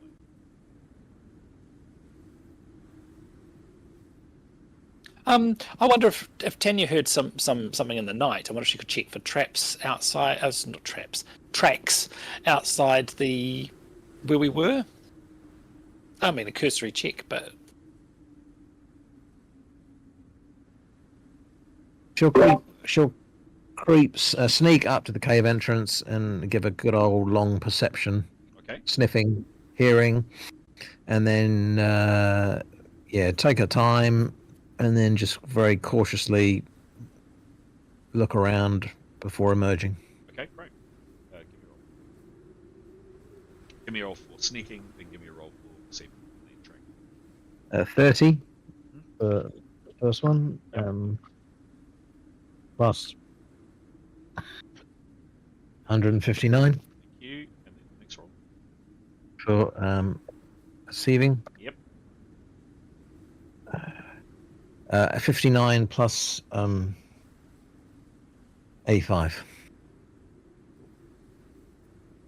Cool. And then lastly, her skill at peering on the ground, picking up tracks, figuring out what might be up there. 41 Yep. plus 80. 80. She doesn't see. So she sneaks up to the cave entrance. Doesn't see anybody. Doesn't hear anybody. She has a good look around. Doesn't No, she doesn't see anything. Peering down at the ground, there seem to be a few more tracks, humanoid tracks, than just your group. But she can't quite be sure. It is hard to read. There are 6 of you, and she thinks that she might be wrong, but she thinks there might be either 8 or 9 sets of footprints. Leading down the valley, or which way? Around the entrance to the cave that you sheltered in, initially, and then she loses track of them within the first, well, at least initially, unless she goes out to look further. She loses track of them heading back up towards the camp. Okay, well, she'll sneak back, inform the party of that, tell them to keep quiet, and say that we may have. It's possible someone was here in the night. Although we were up all night, there weren't we? So nobody came in. We think. Okay, well, I think we've got to move, but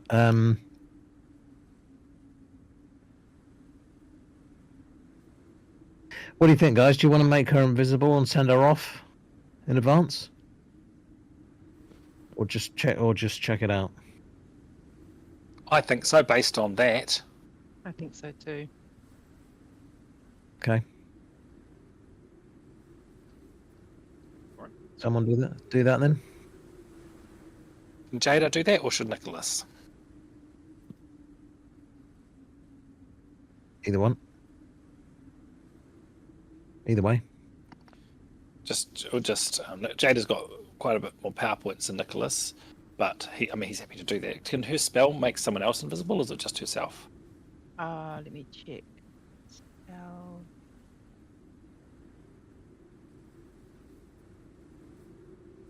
Invisibility. Ooh, one target, 24 hours. Cool. How do you feel, Stara? How do you feel, Jada?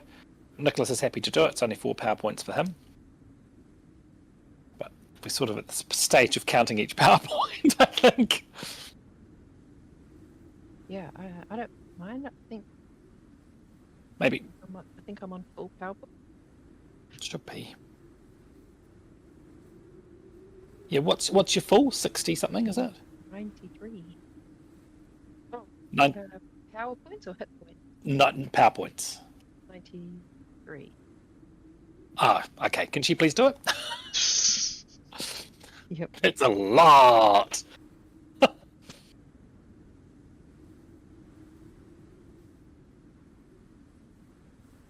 You're all when you're ready. Trying to find my dice. Yep.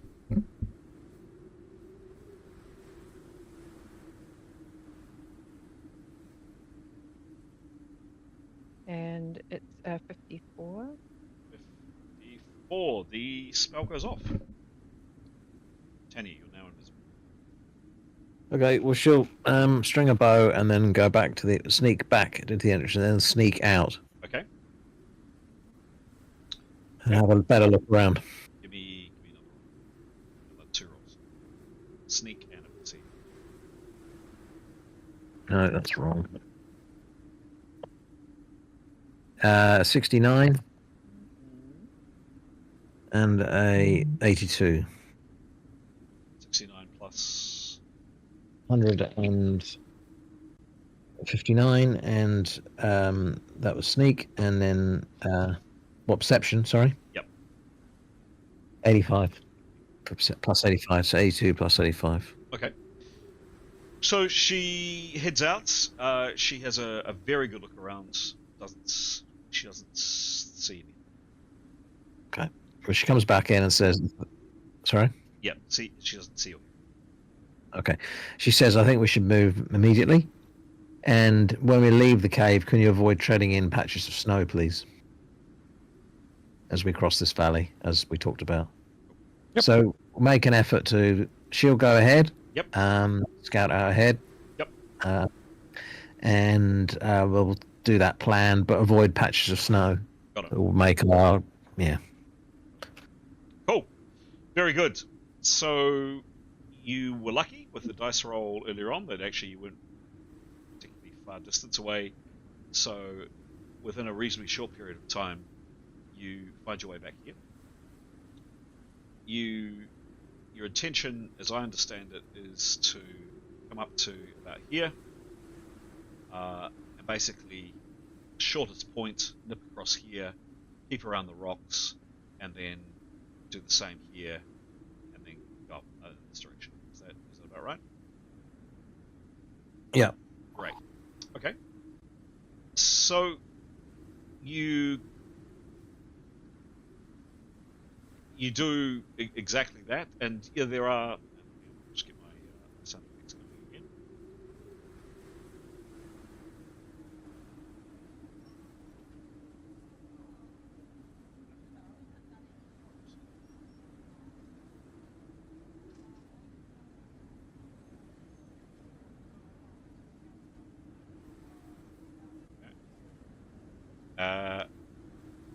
You do exactly that.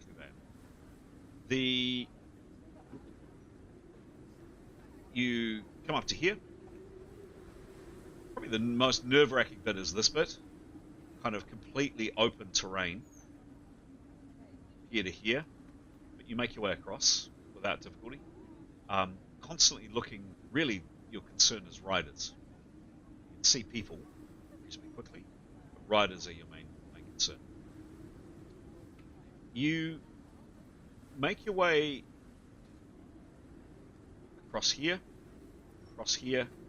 again, constantly looking, constantly watching for movement, and there are riders every now and then. You see people out there. And you're at this point here, you've just come over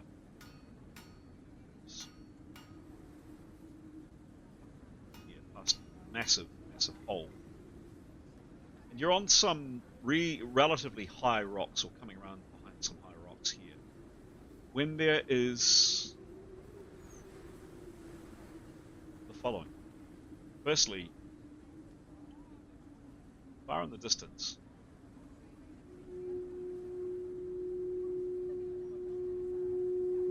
a horn sounds. And again,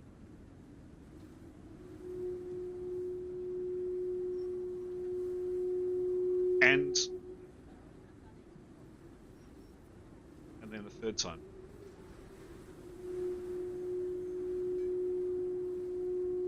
And then it's almost like a bolt of electricity rushes through the camp. Firstly, there's a greeting horn.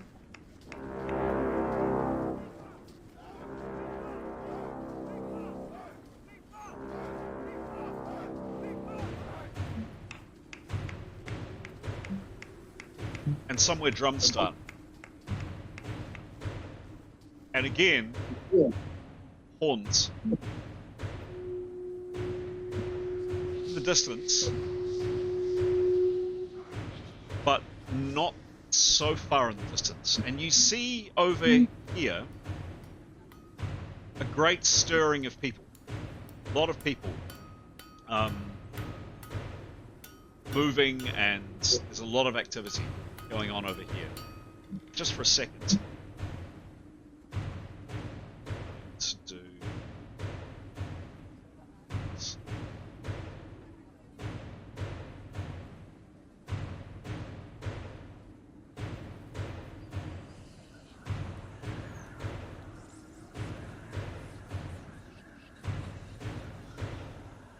See.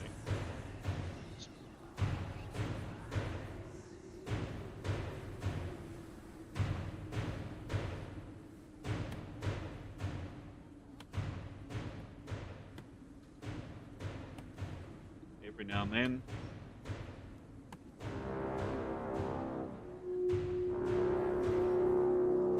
Camp is coming alive. Something is happening. Something is definitely happening.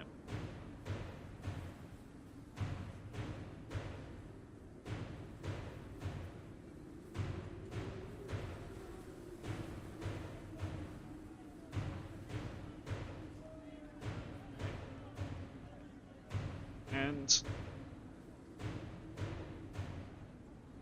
Tanya, with your and you're all obviously peering out, desperate for information, desperate to try to figure out, or understand, or see what's happening. Tanya, I'd like you, please, with your spyglass, to give me a perception roll. Going back to this view.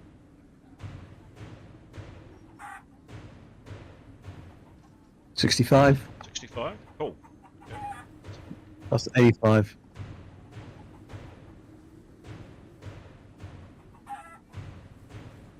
Go with that chicken. And that chicken, yes. Tanya, it's you that see them first. But soon all of you do. Over here in the distance is a great host of riders. Far off in the distance, you can see that you can actually just make out the riders there, those red dots. And there is dust and debris being flicked up by them. And in the middle of them are three massive, I mean seriously huge, wagons isn't quite the word. Carriages, perhaps? But very large, very robust, very, very, very big. Solid. And there is a great detachment of horses around these three wagons. And again, the horns, much closer this time. A lot of excitement. The drums increase in pace. Many, many, many men are out, standing in front of the tents, and there's a clash of spears and a great cheer from many of the people watching. Many of the people have come out of their tents, you can all see them, and they're watching the arrival of these three carriages. Tanya, that was a good perception roll. You're peering with your spyglass. You see the following.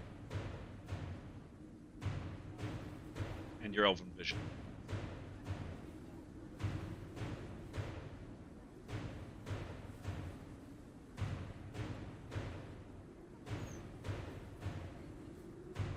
Very, very distant. Very distant. There are the three wagons. There are the horsemen. I haven't shown the host of men out, but there are a great many spectators. And you see, and you're squinting at this point, absolutely painfully looking, but that was a good roll. I wasn't going to quite ask you to make an open-ended, but it was close. And you see the carriages stop, and 9 people disembark. It's a very long distance, and you obviously don't see anything close to this detail. But one critical thing you see is a familiar figure.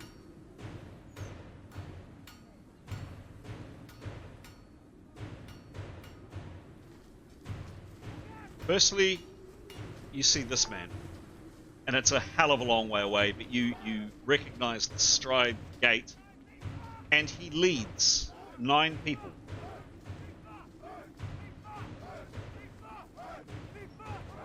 Who descend from the wagons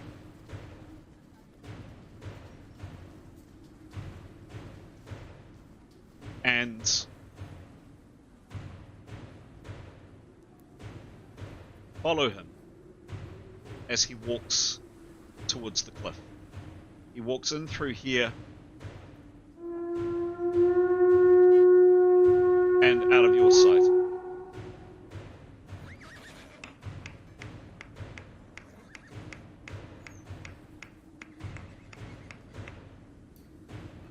With that, camp begins to settle down a little bit. So Tenure will recount that. The bird symbol is that's the other lot, right? That's the committee, isn't it? The bird symbol is the symbol of UPP movement. Okay, but not the No. right, not the sect. Okay. You guys, so these figures have got out of the wagons over here by the structure. They moved across and they came up to the cliff face. So Tenure explained that she's seen the big bad guy, and he's sort of gone into the structure and somewhere into the cliff, together with 9 people bearing the UPP movement logos, maybe some sort of council or something.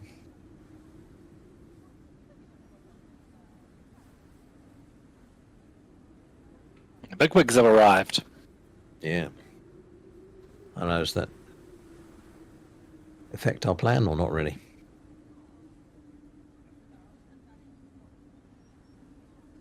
No, I just guess it means. Does it mean we're closer to our date, maybe? It's almost like we need a big bomb that can go through a mountain about 200 feet and kill them all in one fell swoop. Yeah. I think the effects are Right. somewhat the effects of that are somewhat exaggerated.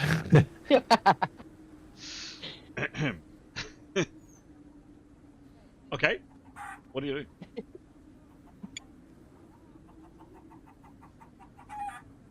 Well, mind the chickens. I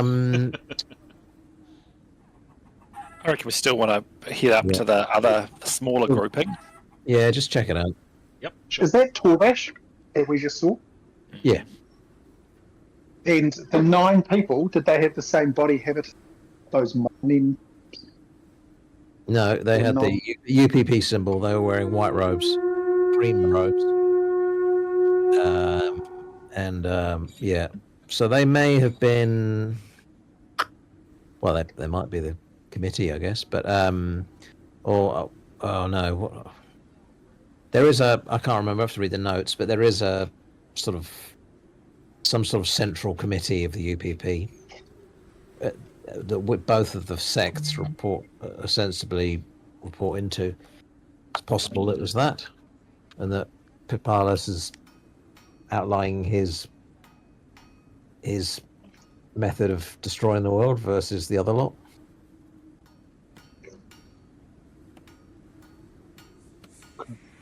Okay. What do you do? We just keep doing our thing. Okay, sure. So you make your way. Come back to the screen.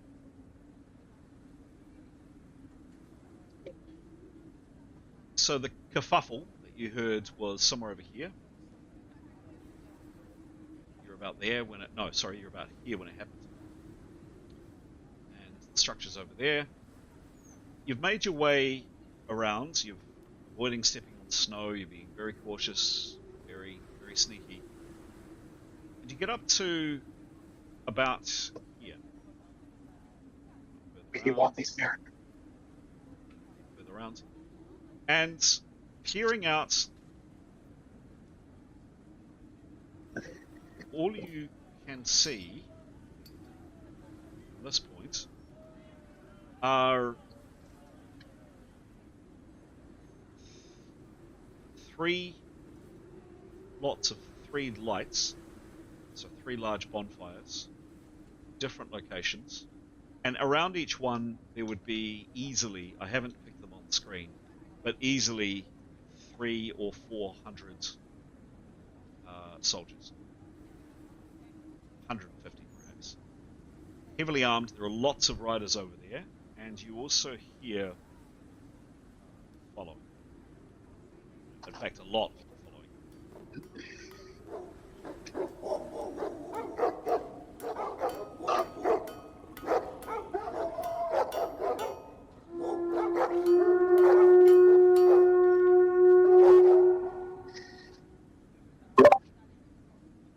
Right, well, that means sneaking up on them is not a really good option.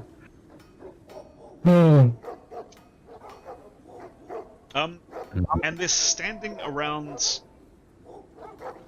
Think. Can someone else give me a perception?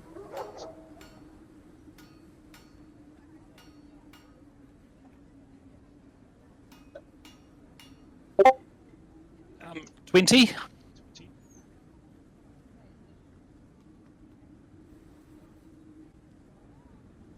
What's your perception, please?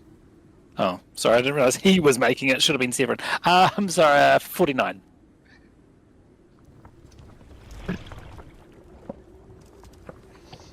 Yeah, peering with the spyglass, which is coming very, very handy. You think this one, at least, maybe this one, seem to be standing around some kind of hole or pit or something. But plenty, as I say, yes, a lot of.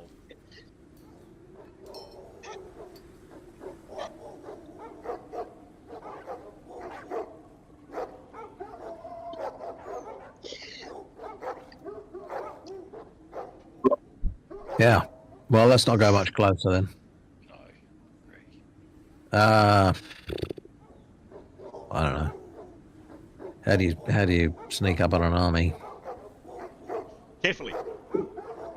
GM's just going to get another drink. Back in a second. Okay, so reasonably, can we nab enough of them to steal their outfits? I mean, people won't know everyone in an army. Oh, true. Yeah, can we climb up Work the for rock Frodo. and push a rock onto Torvash from the top? Invisible. We need a manager. Essentially, I know what you're thinking. To do what we need to do, we need to find a manageable group of people who have no means to flee or make or cause alarm. That's So our the other problem. thing, if we can find a small enough group of people, sorry to interrupt. I mean, I've got the spell Sleep 10. Other people must have it too. Yep. Can we just try and sleep a bunch of them? I mean, it could work. Obviously, you remember on the gates of the village, it didn't quite come off. You could never really tell, No. right?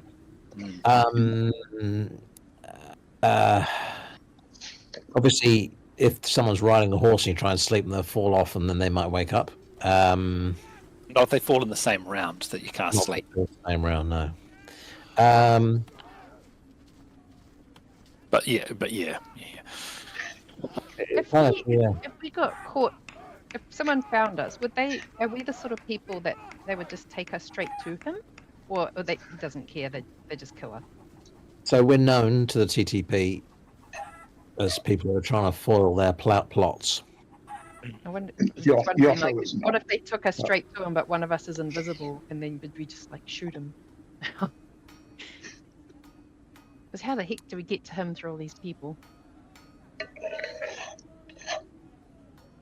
At least we need our own army. Where's our army? How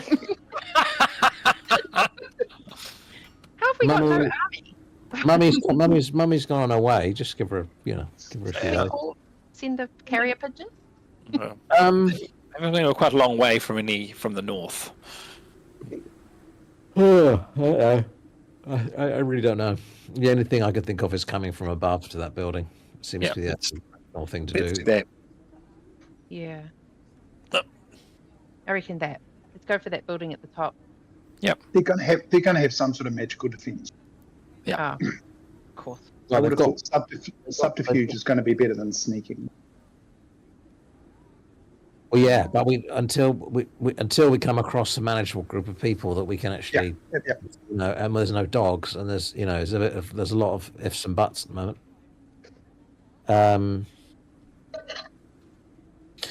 Unless we go down further down the valley and lie in wait for a passing rider.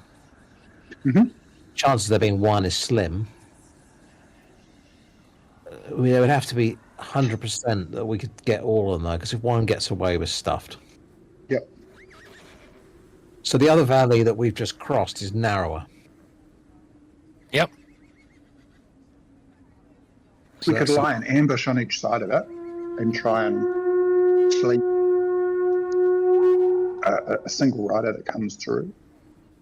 Yep.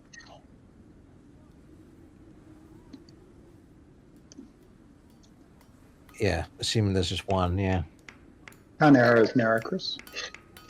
Say again, sorry. How narrow was narrow?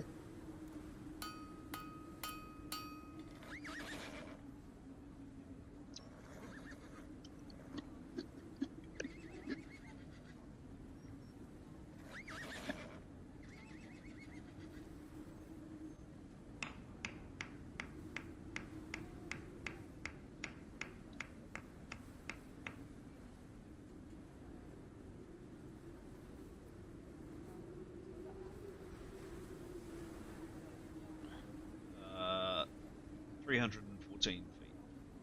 Okay, so you could ride 5-10 riders abreast across it. So, Pretty wide. yeah.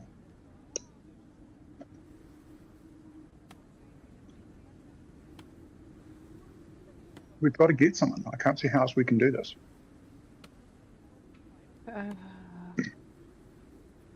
So, okay, say we were lucky and got a soldier, I suppose, but we would torture that person, get intel. We just cast suggestion and ask them, how well does the army know each other? What clothing will get us in? Yeah. Does Torvash walk amongst the troops? Those sorts of questions. We might get some concept of his in a way that would allow us to try and lay a trap. Nicholas, you can do illusions, can't you? Yeah. Yep. But not great. No, but I mean, in terms of, let's say, for instance, there was a passing ride, two passing riders, right? There's unlikely to be just someone out by themselves. But if you had something of interest that you did an illusion of that would make them stop and dismount. Yep. He can do a phantasm. Yep. That So would be better, right? We have to make sure that they both dismounted. Mm-hmm. Jada can do one too. Facade, she can do a limited illusion that allows her to look like anybody. I think that's changing you, isn't it? Yeah, walk around pretending I'm Torvash. Creating chaos. Tell them all to charge. You definitely detect Well, you could make more energy in the camp. There's definitely more movements. There's the rattle of arms. You're hearing clanking of weapons. The camp is a lot more, after the arrival of those massive carriages, it's a lot busier than it was yesterday when you came up. But does it look like people are starting to move? There's certainly a lot of movement in there. Yep. What you can see a bit more from this angle.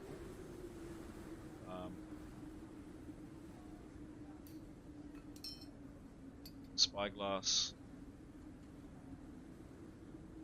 fires, etc. Camp itself. What?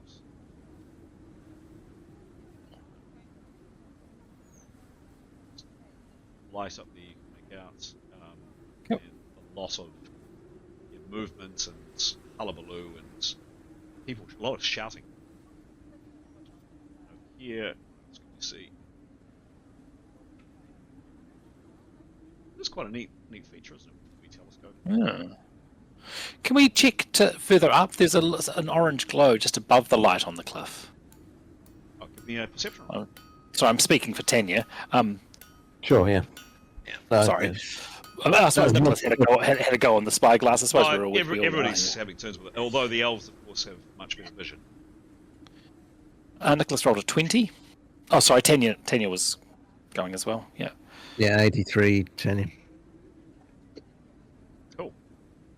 Actually, that would do it.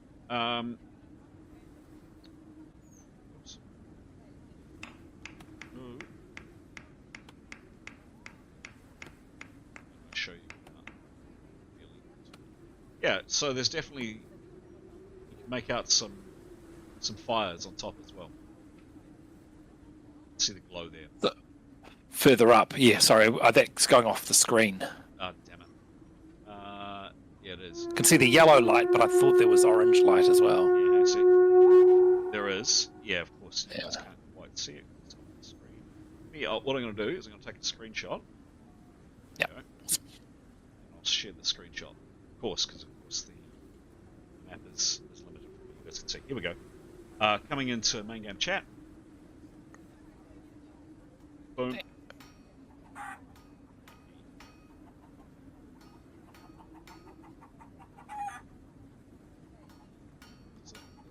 Yep. Yeah, if we click on the image, you can see, yeah, okay, there's something going on the top there too. Gotcha.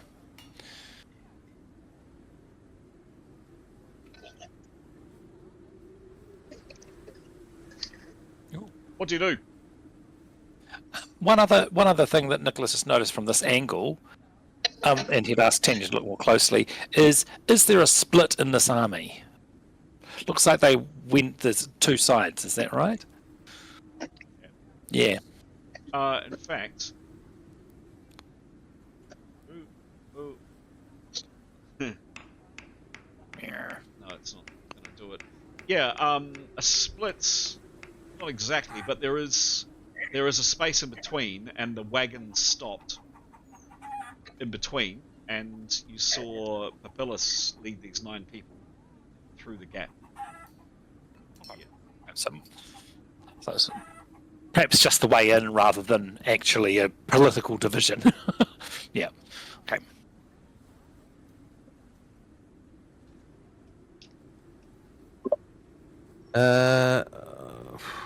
Well, split choice, ambush, which could take some time, or we fly up round the back of those rocks and see what's happening at that campfire at the back.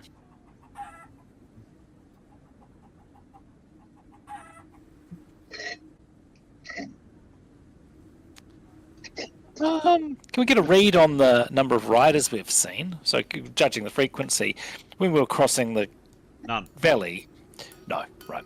So we saw riders coming out from the camp, but they didn't go back, and not many through the valleys. Yeah. So yesterday there were quite a few, kind of patrolling, going up and down, and you saw a couple, several coming around the different parts where that V part came back.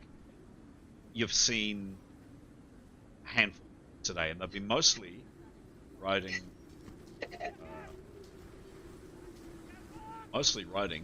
to and fro. Here. And yeah, but we've seen no riders coming this direction today. That's our answer. Let's fly.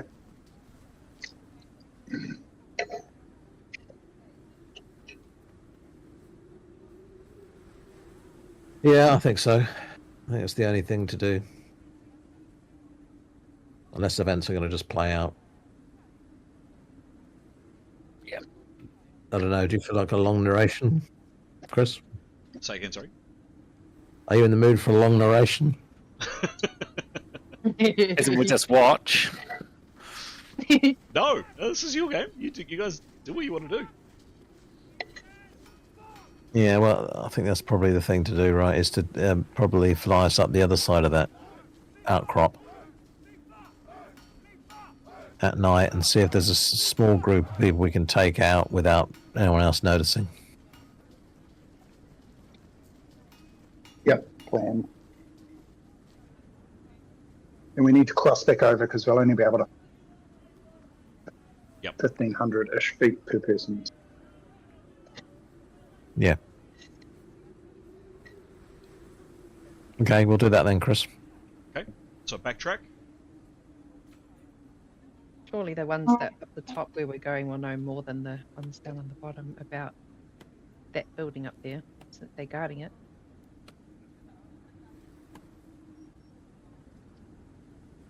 Okay.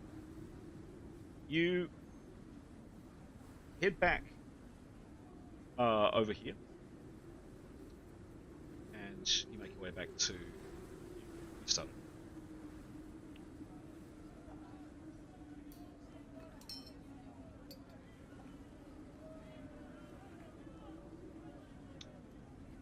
What do you do?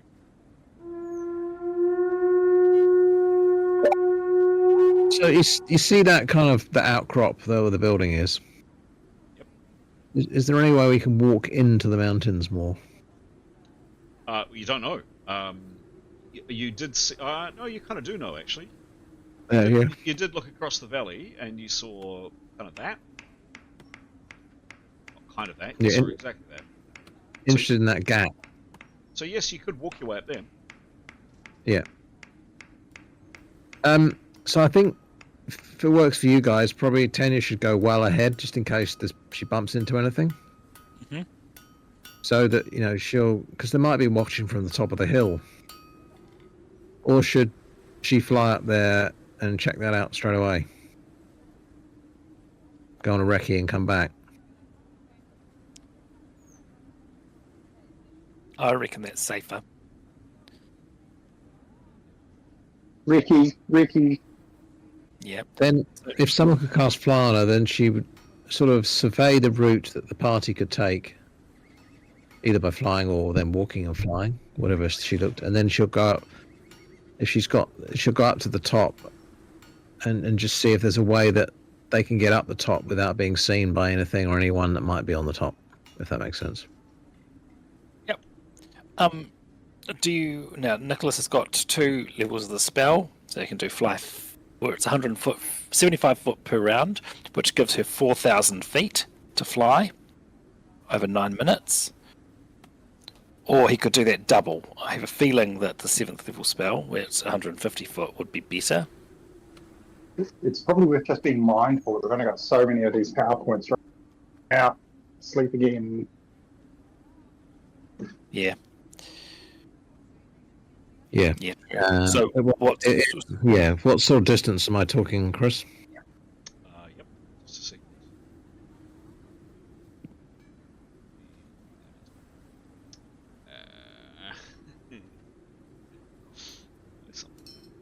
What sort of distance? That is a great question.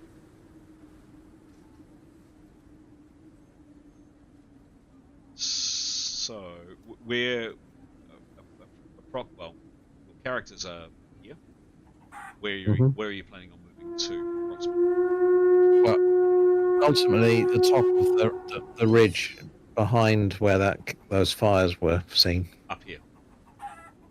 Sorry, I don't know where that is. Oh, around that. Yeah, to the back of the outcrop, I suppose. Yeah, got it. Furthest. So this distance here.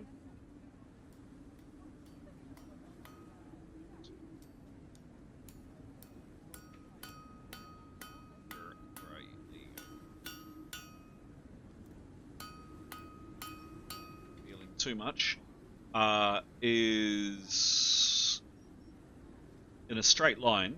That's 2,000. That's not considering height. That distance itself is 2,894. Oh, you can't. Sorry. I'll put it on the large one. Hopefully you can see that better. From there to there to there. That's 2,000. That's 3,000 feet to there. In a straight line. That's not including height. Yeah. So she needs the 150 foot per round spell, which would cover 8,100 feet. in Okay. 9 minutes. Yep. What's how much does she go up a level? How much does she fly? Sorry, 150. 150. Yeah. Okay, cool. Give me a roll. So 3,000. Yeah, I think that's the conclusion. Yep. Cool. With all prep and everything. 23. 23. 23. There is no magic. Yeah. You lose the spell. Power points. Nothing happens. Lose the power points. Yep. There is just no magic. Okay. Six. So just check my spell list. Level. It is a 7th level spell. Yep. He'll prepare and try again. Sure thing. 35. Same result. I think we've got to do How this, right? Power points have you each way through, Nicholas? So it's 14 power points down, so he's got 29 left. Because we actually need to be able to fly ourselves too, and there's 6 of us. Yeah. Well, I guess she could at least see if there is a way that we don't need to fly. I suspect there will be. Well, I wonder if we need to have a rest anyway. If we Yeah. do this at Maybe night, we do. yeah. Yeah, okay. Or at least, yeah, I don't know. So while it's day, Well- do you want to check it out? Yeah. In which case, shall I cast the fly spell? Because I only need 4 hours sleep to get my power points back. Nicholas is going to need 8. Yeah, sure, if you've got that spell. I think I do. I've got 5. So I can cast Fly 2. My Fly 2 only goes 75 yards, though. I'll take Third time lucky, Nicholas? I think it's going to need to be. No. Nope. It's a 23. 23. It's another failure. Or nothing happened. Nothing. Oh, what was the in-between roll? Sorry. 23, 35, 23. Fine. Let's see. Just check that.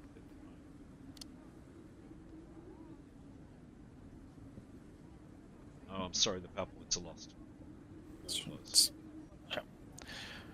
Go one more time. Oh, Jesus. Wow! That's a 3. That's just a natural. Okay, so give me a roll on that. Oh, you're joking. This is going to be the one. 97. No, 100. What? 100. Roll again. Roll again. This is insane. Yeah. Plus. 57. He's got a base spells of 18, if that helps. Doesn't. Sorry. Who's preparing, if that helps.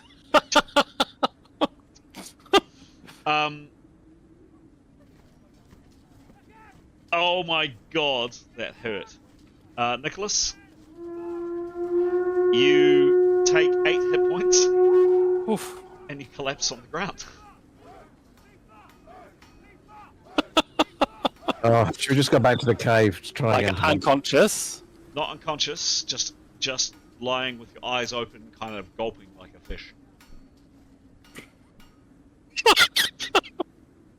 Not moving. I hate this comment.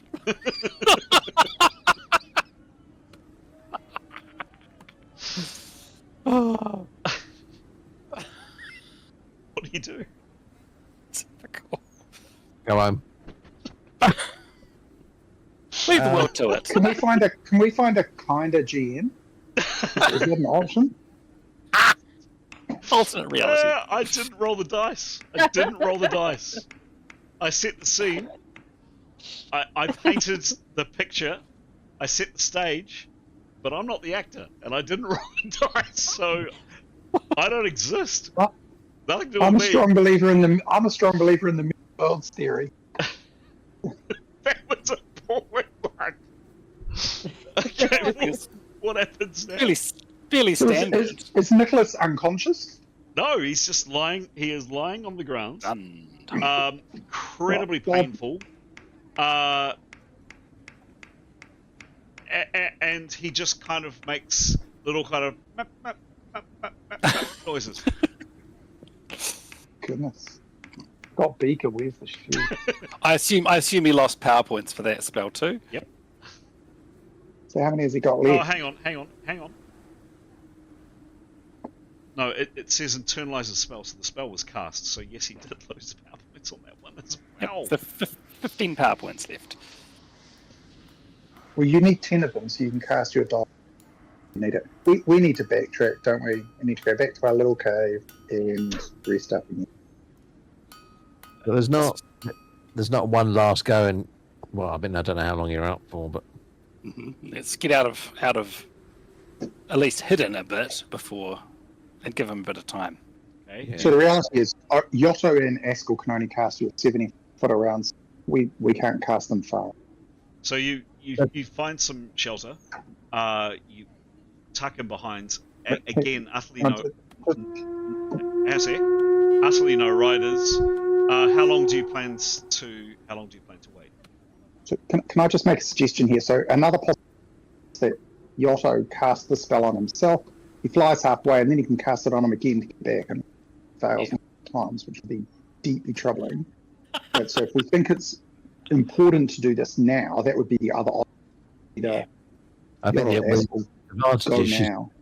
she's already invisible. That's the only thing. But I totally agree. It's somewhere it would mean making one of them invisible, stealthy. Yeah. Like, can quickly Jada do invisibility? Because I think we're going to need to rest again for Nicholas to regain power points. Yep. I agree. And it lasts for 24 hours. If Jada's happy to make Yotto invisible and he goes and does that, or Askell got more power points. Askell's got like 60 power points, some 30. Askell's got 30. Well, if we're going to rest, I don't think it matters. But if he's going to go out flying, he better have a good amount of power points because he might. I don't know if this happens, but he might sort of try and cast a spell and he might fail. I don't know. And lose the power points. I don't know if that happens. Or... Yeah, who knows? Who knows? I don't know. How will Anthony feel if I strand him? If I leave Askell stranded in enemy territory with no power points? He'll be absolutely fine. Okay, so Askell's going to go. Yeah. He can't Do you die. want to make Askell? No. Do you want to make Askell invisible, and I'll fly him off? Yep. Here we go. 32. 32. Again, Jada. There is no magic. It just doesn't happen, and I'm afraid Try again. you do lose the power points. Okay. Oh, so I'm down to, what am I down to? 19, 13 points. About 2 more spells left. You must have more than that. You rested, didn't you? You should have gone back up to did we full rest? power. Oh, did we rest? Yes. Oh yeah, I'm back at You should full. do. So Yeah. whatever that is. Okay, I'll try again. Gesticulating. Doing all of the things. 55. 5. Spell goes off. Okay, Askell will cast Fly 2 on him. Okay, so I need to know distance, please, Giles. How far can he fly? Yeah, half the. Oh, hang on. So, actually, so he's only level 8, and Yotto's level 10. So Askell can fly. Didn't think of this until now.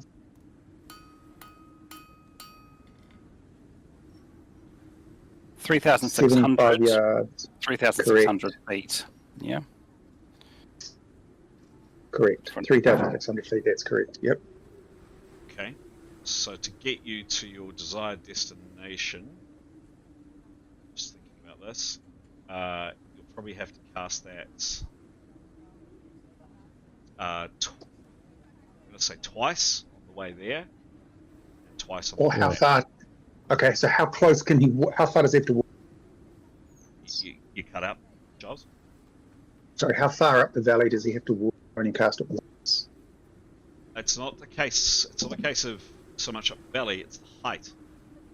So you've got to go up as well. Yeah, but the further up the valley he goes, the shorter the distance. Sure. Closer you get to the camp. Yeah, so how far up the valley does he need to go to cast it once? You'll need to cast it twice. Yeah, what happens if you get the same hits you? You won't be able to get back. Well, I've no idea where you are. You'll be invisible. Correct. But he's invisible for 24 hours. Oh, we'll just wait till the morning then. 5, 10, 15, 20. Okay, so surely he can walk. So the cliffs are not 3,000 feet high. No. He's wanting to get up. To be honest, I don't actually know exactly where you're wanting to go. From here to here, it's not going to work. So over here is 3,000 foot. To that point, that's without taking altitude into the calculations. For simplicity and without actually completely spending ages doing this, I'm just going to simply say he needs to make the roll twice. Okay, in which case I don't think you can do it. He's got 30 power points, 5 a go. That's 20 to get there and back with and must appear to happen on about a 40% chance. So the odds of managing it are about 8% or something. It's very risky. So if Nicholas wakes up and can cast the spell, how many times would Tanya have to roll? Well, she can't roll, so can she get there and back? Again, presumably not. Again, I don't know where. Well, onto the top. I guess so. Nicholas's spell is double Yotto's. So if Yotto has to roll it 4 times, Nicholas will have to cast it twice. Logically, doesn't make any sense otherwise. So it's height as well. And again, I don't know exactly how far you're wanting to go. If you're wanting to just get to there, it's one thing. No. Probably, if you're wanting to get to there, I would say, what is that?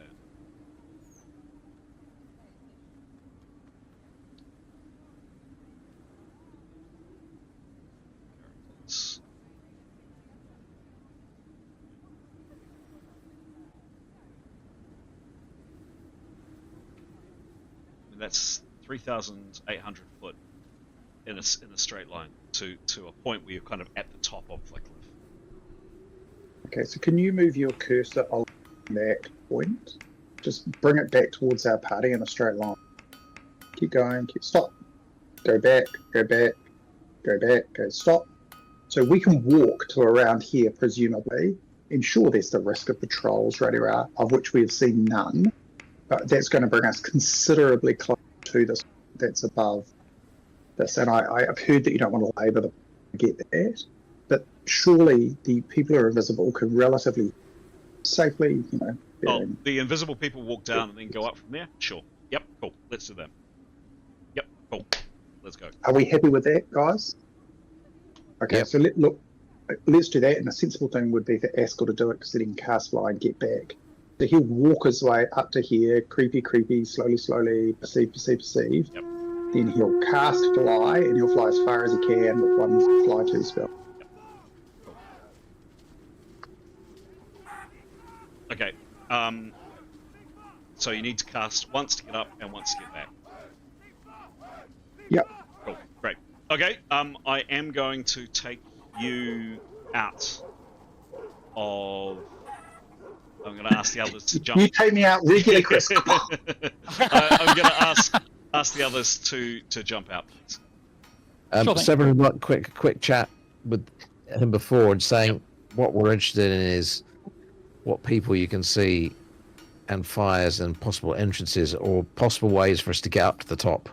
Because I don't think we're all going to be able to fly up there. So, if you do a full recce as you can up there without being detected, but I'd be wary that it's snowing, and though you're invisible, you're not completely invisible.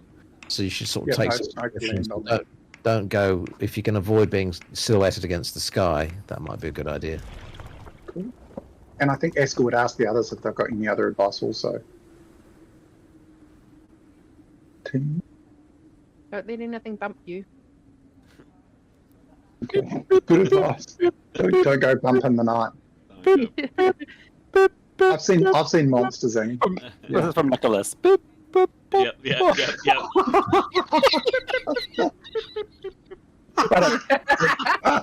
Off we go.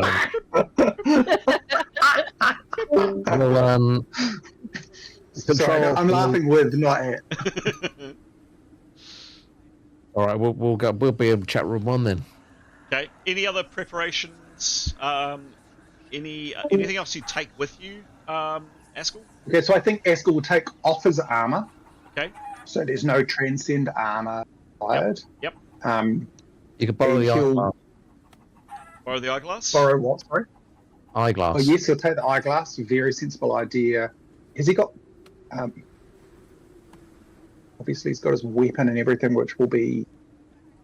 Has he got a rope? Has someone got a rope he could borrow? Yep. So if someone's got a rope, he'll take a rope and wrap it around his waist, just in case.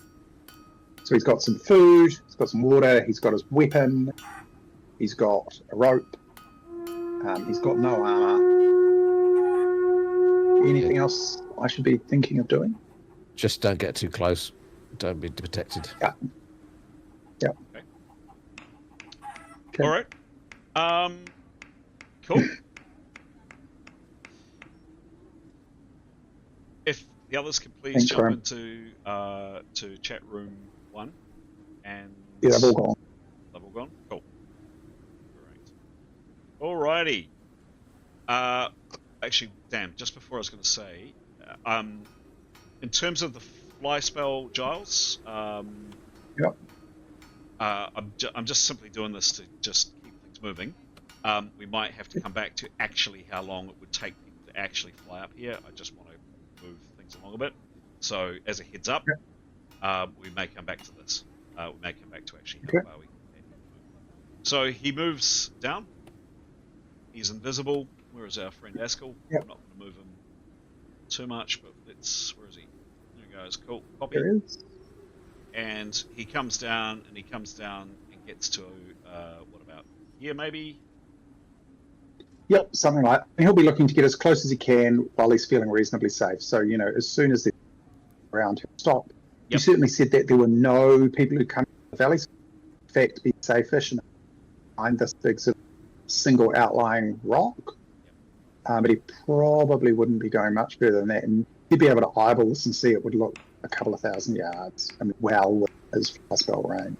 Sure. Giles, just to let you know, I am picking up most of your words, but just every sentence or so I lose a word. So just so you know, it's up. Okay, and he gets to here, and tell me what happens.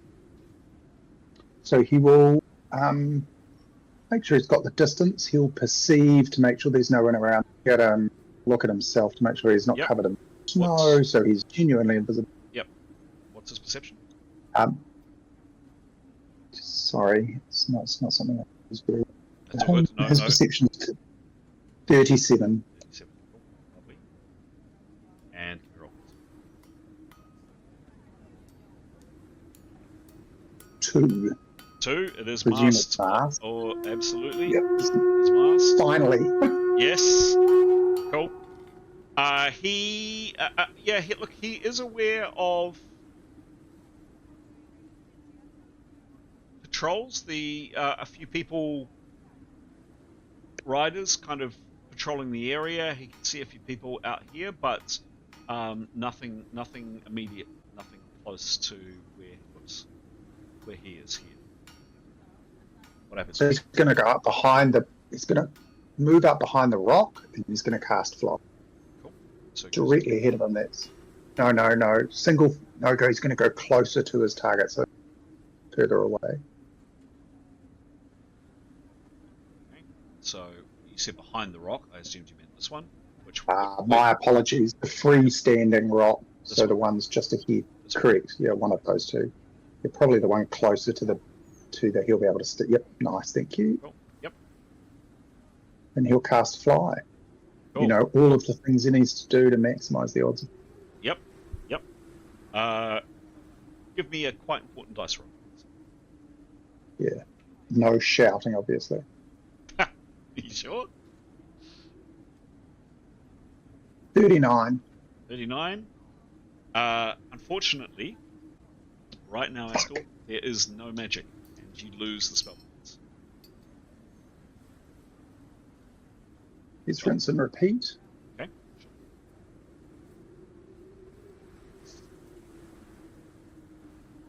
16. 16. That is a spell failure. I am afraid. Roll a dice, please. And you want a low result. Time for 100. Yep, 85. 85.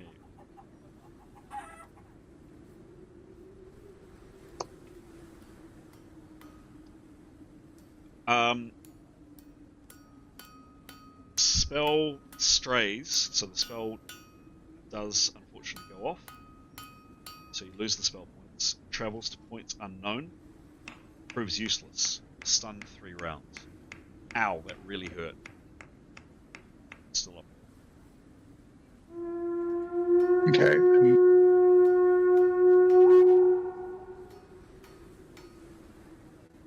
What happens?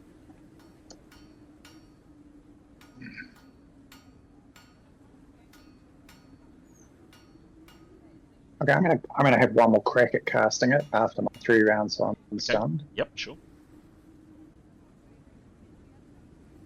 72. The spell goes off. Okay. Askel, you can fly. This is what you see. Start here. And he goes up. And up. Up. Ignore the square. Okay, thank you. Again, see these looking behind him. See his lights on the far side. There's this massive camp behind him. Where does he go from here? You know the orange lights above the green lookout? He essentially wants to try and scout out. So he wants to see, are there a group of people? Is there a pathway up to here? Or is the only way out by flying? Because they must have got up somehow. Is there obvious natural places where you could hide to ambush someone? Are there billions of people up here, or only a few? So that's what he's looking at. That's what he's I don't know. I presume the box is not real. Ignore the box, as I said. It's, Yeah. Okay. So he's going to fly towards the. He's going to make sure he's not covered in snow, and essentially he's going. It's quite distracting. Just a second.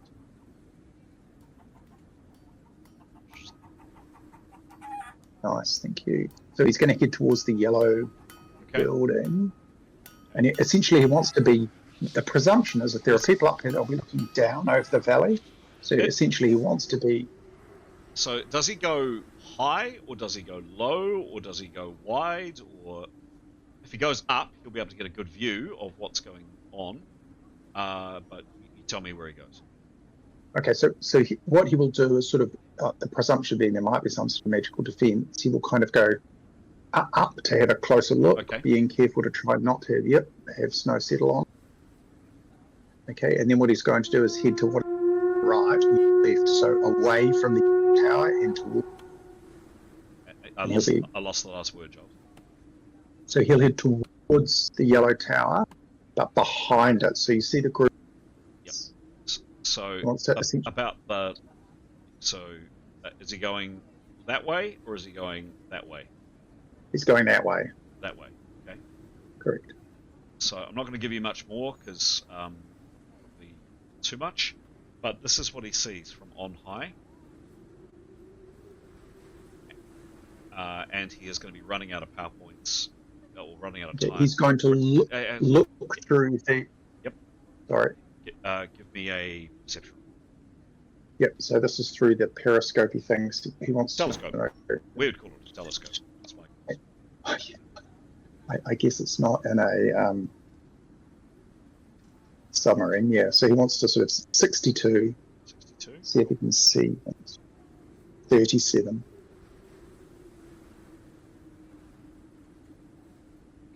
Okay, cool. Yeah, let's see if this is going to work. Yeah, so he sees this. It's freaking cool. Bridge. Tents. He sees some sentries, so down by that fire, there's some sentries. Over here, there's some other lights. Something like stairs going up the rock face. And then, from what he can make out, yeah, other watch points up on the cliff. So there's the one that overlooks that structure there. And then you can see others. There's another bridge, distance perhaps. And How many people are up here? hard to be sure. At least a couple there. Several here. 2 or 3 he thinks here. Around each light, 2 or 3 people. Sometimes more. Okay. And over here, there's stairs going up, and then there's a watchfire at the top. Another watchfire over there. He can make out another bridge over there. So these people must have got up here somehow. What he's trying to do is how external path, is there a tunnel? How have these people? Can't see. At this point, I'm just going to pause for 1 second. Just need to take a bio break. Back in 1 second. I'll leave you with that view to ponder on.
Thanks for your patience. All right, as he is here and has surveyed that, say, lights down there, some stairs there, more stairs there, definitely a bridge or something there, tent there, and 1, 2, 3, 4, 5 all the watch posts. Some have got watchtowers, some are just campfires, generally 2 or 3 people each. He's about here, and he hears from down below a great stirring, great clashing, horns are blowing, and again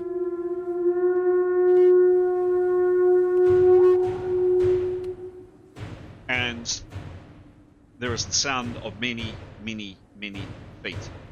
Something is clearly happening down below.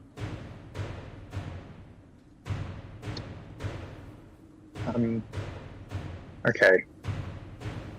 So what he wants to do is to fly right to look in behind, see if there's an entranceway into the. Yes. So any further, I think fair cop, any further, just as I think it's fair to tell you because you're playing someone else's character, he would need to cast the fly spell again to go further in.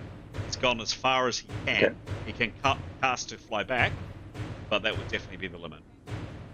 And I'm Okay, probably that's probably fine. being a bit generous with the info I've shared already. Okay. So of the surfaces here, can he land? Sure.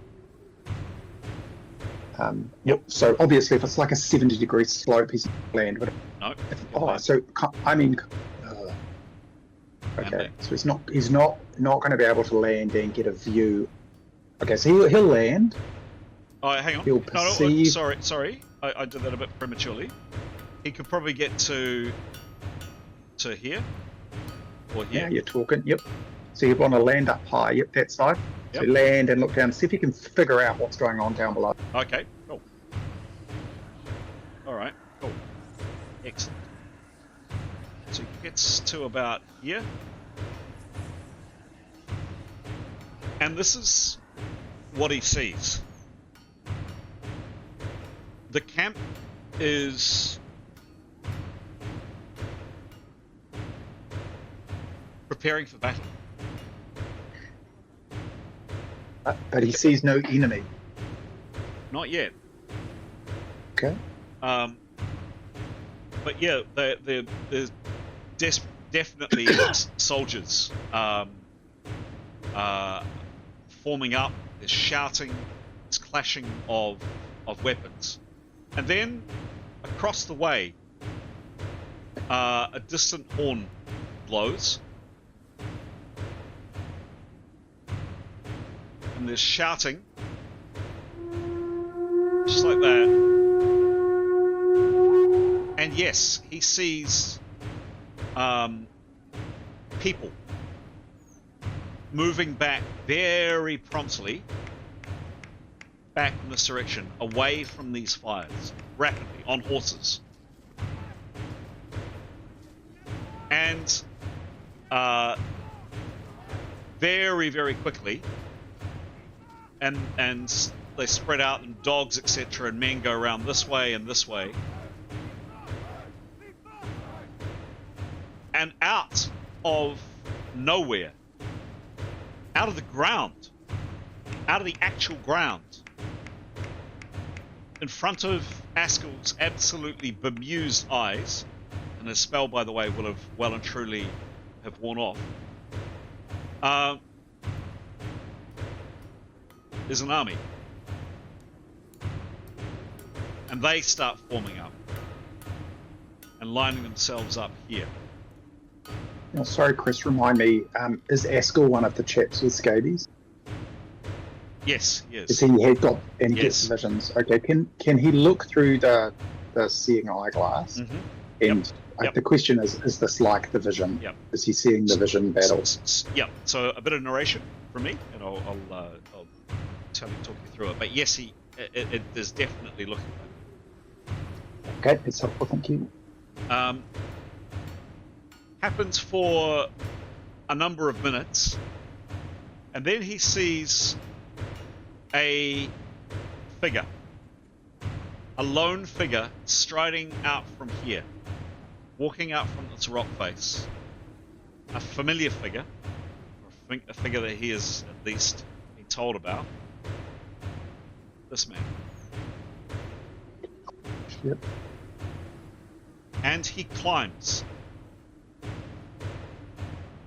And he climbs, and he climbs this tower. And you see him, Askell, as he climbs up. And he's got a bunch of guards around him. They look like this.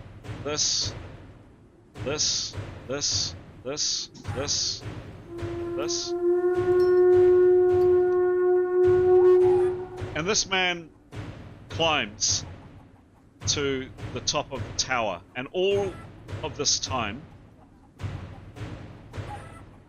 lines of troops are beginning to form up here and here.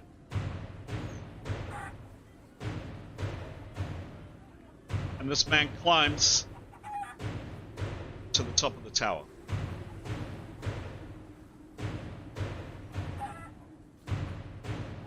And in a voice, he's speaking in Thebronic. Askel, I believe, does Askel, I believe, speaks Thebronic, but Give me one sec. thank you. And again, really appreciates you assisting. Good. He speaks good Thebronic. Cool. This man stands at the top of the tower, and there is hushed silence over the crowd. The army that has formed in front and behind him. And he speaks. Comrades of the People's Republic. And how you hear him, you're not sure. His voice, he's a long way away. Somehow, his voice, and it's very hard for Askel to hear, but you can just pick it up. Chicken dies down. Just pick it up. Comrades of the People's Republic. Soldiers of the Turang Vanguard. And then he turns, and you see him on this tower, Askel. You're peering through the spyglass. He turns, and he looks up at this cliff face, up towards the structure, and salutes. Members of the Polit Committee. And then he turns back to face the army. Today is not simply another day in the movement of our revolution. It is the moment, the threshold of a new epoch. And there is this screaming cheer from the soldiers. Before you stand many seized enemy troops, representatives of the captured, crumbling might of the old order, the gilded husks of dead kingdoms, rotting monarchies, decadent elven and dwarven aristocracies, tadpoles that peddle lies for gold, and merchants who sell justice to the highest bidder. They wear polished steel and embroidered silk.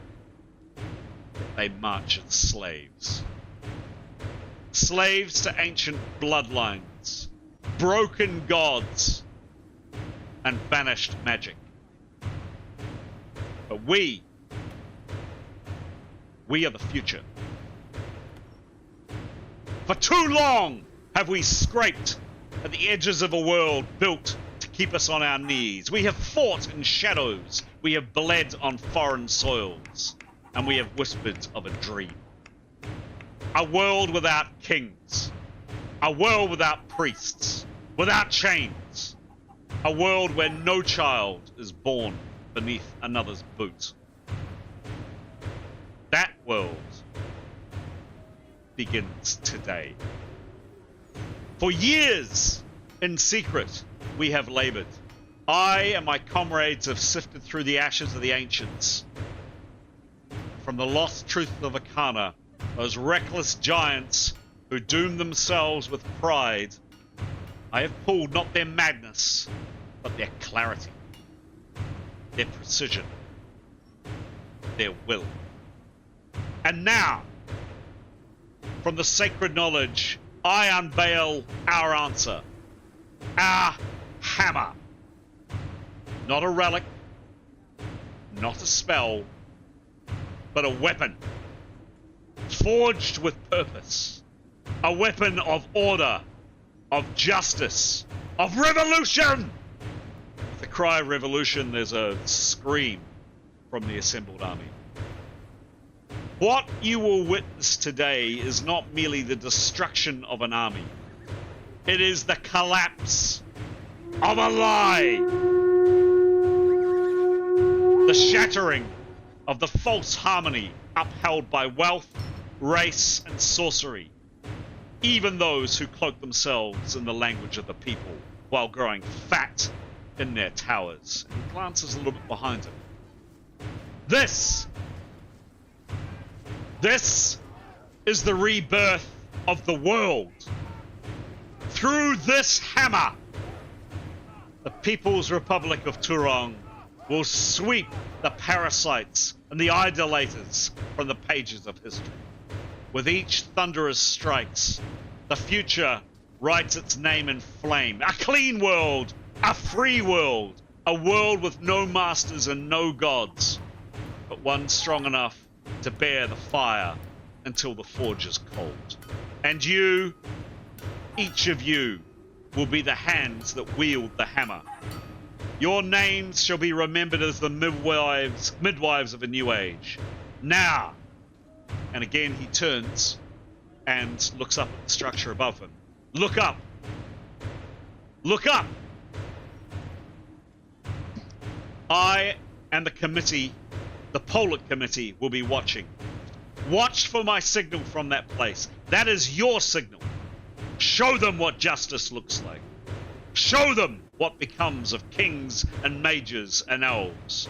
The old, rotten order when the hammer falls.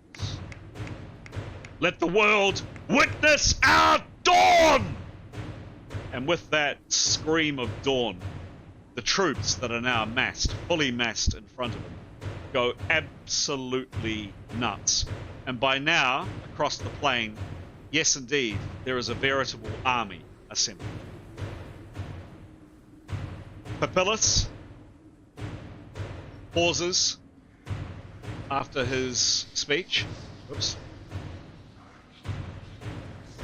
And climbs quickly, very quickly, down the tower, and at pace moves along here, and then out of Askel's view. Askel, what do you do? Fully prep and cast. Oh. Fly to, again, heading back to my buddies. Cool. It's interesting, and I'm just going to say it because it's aside, but if it had been Yot who had gone, he'd be going to shoot Papillus, no question. He'd forget the crew, he'd forget the plan, he'd be after blood, which would be a disaster, he'd die. Cool. It Give me a roll, please. feels much more sensible. Give me a roll.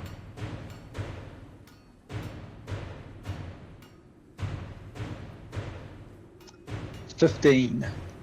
15. That is a failure, Askel. How many power points do you have? Do I need to roll a failure?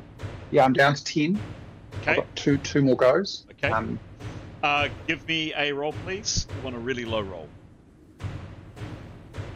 This is for the failure, Yes. is it? 13, 13. finally. Cool. Sprain causes the caster to lose the spell, but not the spell points. Hold on to the spell points. That's a win.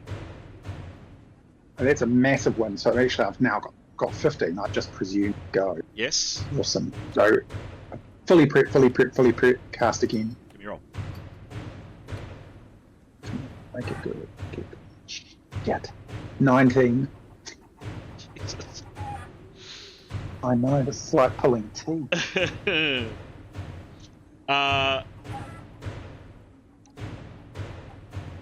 That's another failure. Roll again, please. I'm on the edge of my seat.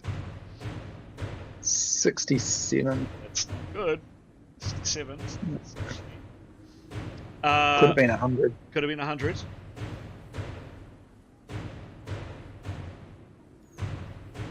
Amazing. Amazing. That ends up with a result of 87. Serious strain causes the caster to misfire. Caster does not lose the spell points. Stun 2 rounds. I am on the edge of my seat, Giles. God. Thank God. Alright, so he'll wait us 2 rounds, we get some stunned, maximum care, and he'll punt again. 23. Oh no. Oh no. This time there is no magic. It doesn't exist, but you do lose the spell points. Okay, so if he'd lost the spell points both at the time, he'd be out of spell points now. You didn't. Okay. Thank Jeebus. Oh my God. Might have made a very bad mistake here. All right, again, Yep. pre. 67, 67. The spell goes off. and he has 5 power points. That got a little close for comfort. And obviously, he's going to head back. Yep. He's really going to perceive like crazy. He wants to know, is there any possible path that people could walk up for here? I mean, just because he can. Yep. So he is looking. You can definitely scramble up here. And hard to judge. But coming around here, you're going to have to cross this ice. But yes, you think coming up here, you might be okay. Okay, that's brilliant. Thanks, Chris. And if you make your way back to your companions, can you please ask the team to, and please don't share any information because I want to give them some narration. Can you please jump into the chat room, ask them to rejoin me, and then oh no, because Yotto's there as well. So no, just ask everybody to come back, please. Easy. Yep, and see you back in a sec.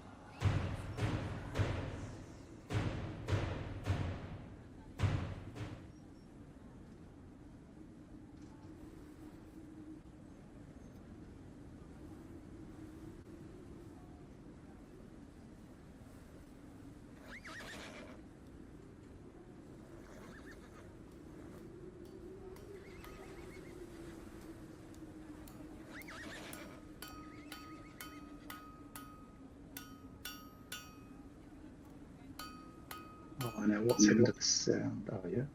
Yep, we're good. We're all back? Cool. Okay. We're all back.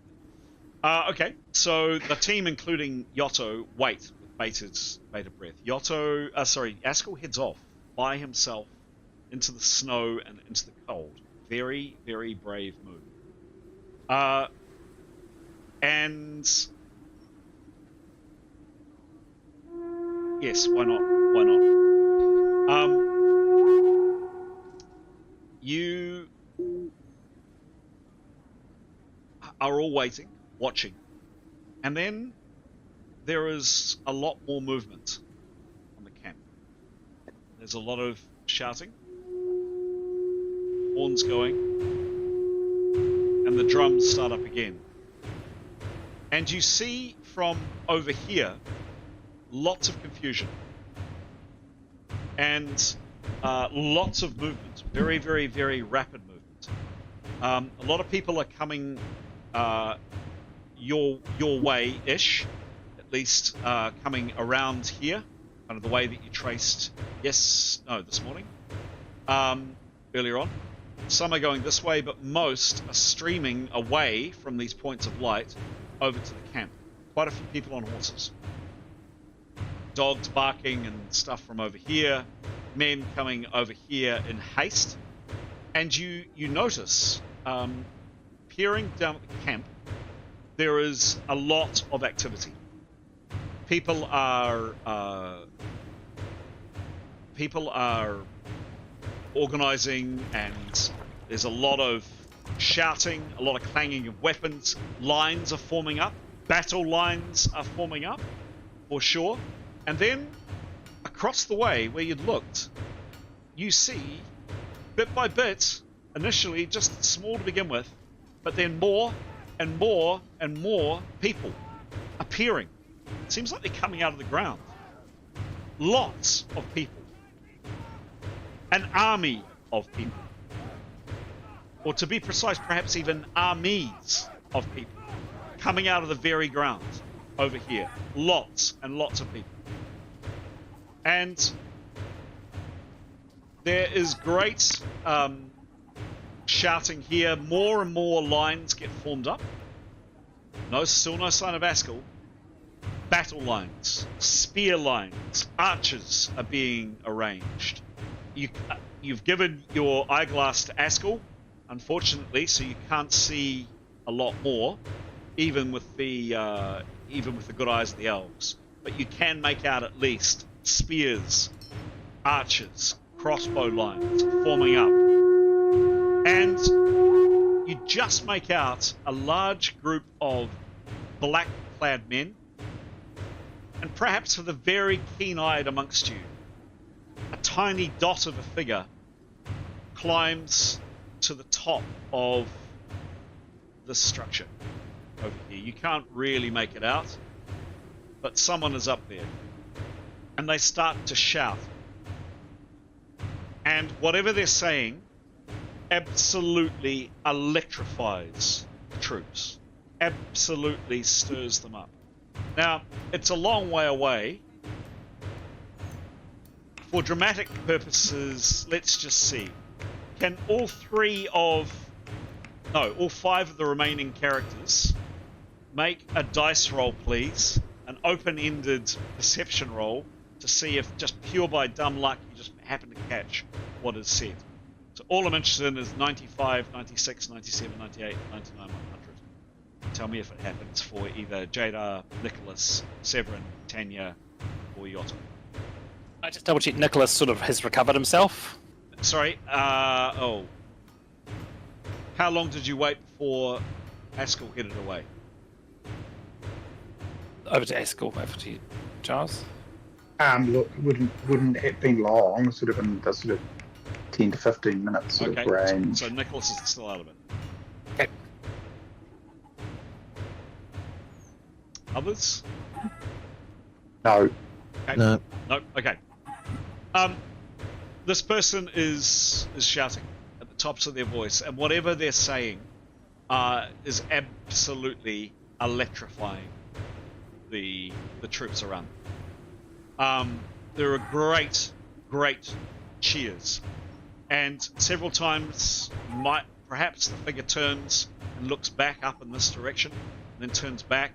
The speech goes on for perhaps 2, maybe 3 minutes, and then stops. And by now, while that's been happening, troops have formed up here, and definitely over here, far in the distance. Other lines of soldiers, spears, bows, etc., are forming up. The figure finishes the speech, and you just make out keen-eyed amongst you coming down the structure, and then walks back off into the camp. And about 15 or 16 minutes after that, perhaps, and I did say to Giles, just to keep things moving today about fly spells, we may not have the actual accurate distances that fly spells work, but just to move things along a bit. Askell has been able to see some things, perhaps, and sure enough, there is a whisper out of the dark. Hey, I'm here, and Askell is amongst you again.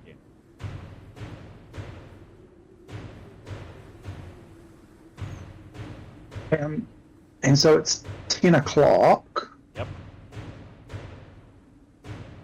So obviously Askell wants to tell the group what he's seen and heard. Shall I do that? I think now, guys? Is that okay to round off the game? Yep. Cool. Okay. So Askell, Graham, sorry, let's just check critically with Graham. Is that all right, Graham? Yeah, you go for it. Cool. Okay, so Askell will call the people around. He'll tell them he flew up to the tops. So on the tops, he could see essentially there are a number, 5 or 6 sort of watchtowers and small bonfires. Each have only a few, 2 or 3 people around them. And there seems to be the probability of a pathway up there. So we could actually walk our way up if we wanted to get up high. So that's what we can see up there. So relatively sparsely populated, but people there, watchtowers and stuff overlooking the valley. He'll tell them he then landed and went to have a look through the eyeglass. So he saw essentially what you've seen, the 2 armies line up, and he'll tell the group, people in the party who have had the visions, it's exactly the same as the visions. 2 lines of soldiers, they look the same, smell the same. It's the same as the vision, basically. He'll tell them that he saw Torvash Papillus with his entourage of guards climb the tower. And even though he was about, 1,000 odd yards away, he could hear him quietly but clearly. And as you would expect, he spoke in Draconic. He addressed his army as the comrades of the People's Republic. And he addressed them as soldiers of the Turang Vanguard. He saluted to the little yellow house, which we can see there, and specifically saluted the members of the Polit Committee. So, you're right, Pete, this is the Polit Committee's up there. As part of his speech, Torvish made absolutely clear that today was the day that things were going to change. He described it as the moment. He described it as the threshold of a new epoch. He explained that the enemies who started to appear at this point were slaves to ancient bloodlines. He explained he'd been into the houses of the big dudes, whose name temporarily slips my mind. Thank you. And that he had gone through their wisdom, had extracted their wisdom, and he stated, and I now unveil our answer, our hammer, our weapon. He told his army, who obviously had these moments of jubilation, to watch, and that he pointed up to where the Polit were. He explained to them that he would give them the signal from up there, and the army went bananas, basically. At which point Torvish whizzed down the tower and strode out of view, presumably to head up to where the rest of the Polit Committee is. At which point, with the remaining 3 sets of 5 power points I had, 15 power points, right? I managed to fail the spell roll 4 times, but fortunately on 2 of those failures I didn't lose my spell points. So if I had, I would have been at -5, so I'm not exactly sure how Askell would have got back if that had happened. But very fortunately, 2 of the spell failures didn't lead. They led to getting stunned, but not losing the spell points. So Askell basically has 5 power points left. But it is clear that this battle is happening now. Is not going to happen in 8 hours' time. And that's where things are up to, at which point, obviously, he upshipped, flew back low, made sure this path was definitely there and looked passable to get up. So there may be a back entrance into this little yellow house, and it is relatively sparsely populated in terms of guards, and return to the party. Great notes, John. Yeah. Thanks. Nice one. When you say an army showed up, anybody we can see not on the side of TTP? Askell will explain that, on the opposing side, where there were the few little, they were clearly keeping an eye on something. Something must have happened over there, but he didn't know what, at which point they scarpered. They made it back to their own army, and certainly from where Askell... Sorry, I'm just saying this, great description. Some have made it back to their own army. Some are coming actually your way, or are coming around here. Dogs, horsemen, etc. So some have hightailed it across the plain. Others are pausing and coming and waiting, kind of watching and looking back as this other army forms over here. I'm saying that because your characters can see it. Other army? Thank you. People from over the horizon, yeah? So, no, this army has literally appeared as if they have come out of the ground. And as Chris has stated, they're sort of armies. So it looks like, elves, men, and other assorted, I guess, baddies from a UPP perspective. And they've just sort of magically appeared. Like, are these holes portals they've come through? Have they been driven up through the ground? Askell doesn't know. It's not clear. Certainly, it appeared to him, looking through the seeing eyeglass, as if they came out of the ground. Maybe there's another Arcana thing over there. Yeah, maybe. And Papillus described them as being... He described them as being slaves to the ancient bloodline. He described them as being... essentially the people who had enslaved others. He told his army today was the day that no child will no longer be born under a boot heel. I think boot heel is what he said. So he's labelled them as the baddies. The army was typically described as, there were elves and men, dressed in nice battle armor. I don't quite know how else to put it. But Chris was totally clear. This is the vision. Yep. So the people who have had the vision know what this looked like. Which obviously, for Yotto aren't totally unhelpful, but for those who have had the vision, hopefully it's totally helpful. That's where we're going to leave it for tonight. Cool. Very interesting. Very good. Thanks, Chris. Yeah, thank you. I know exactly what Yotto wants to do: turn invisible, fly up to the house, and smash doors. Everything else can go. Rolling credits. Oops. Where's my credit? Whoops, wrong credits. Credits work. App GM. Credits. My credits aren't working. It's unusual. I will have to add them in later. So you didn't see a back way up to that house then? Not so well. So essentially, with my fly spell, I got to go most of the way up, and then I had to make a choice: do I fly kind of out over the army to look at the other house? Do I fly around the back to see what's there? So I made the decision to fly around the back and have a look at all of that. So there is a way up that is relatively sparsely guarded, and there's clearly steps that lead up and bridges that cross chasms. Right. So it looks as if it is designed so you can either escape out the back or potentially attack in from the back to that house. And we don't all need to fly there. There's a path up. Right, that sounds good. Yeah. Yeah. Well, let's head for that then. Yeah. In the pictures Chris showed and the description Chris gave, did not have anything around Torvash's neck. He wasn't carrying any weapons. It may not have been an accurate picture, Giles. It was just an image. Okay, thanks, Chris. So yeah, I don't think I've missed anything critical. Cool. Very good. Yeah. Now that we're off camera, Chris, can you tell us about how these armies come out the ground?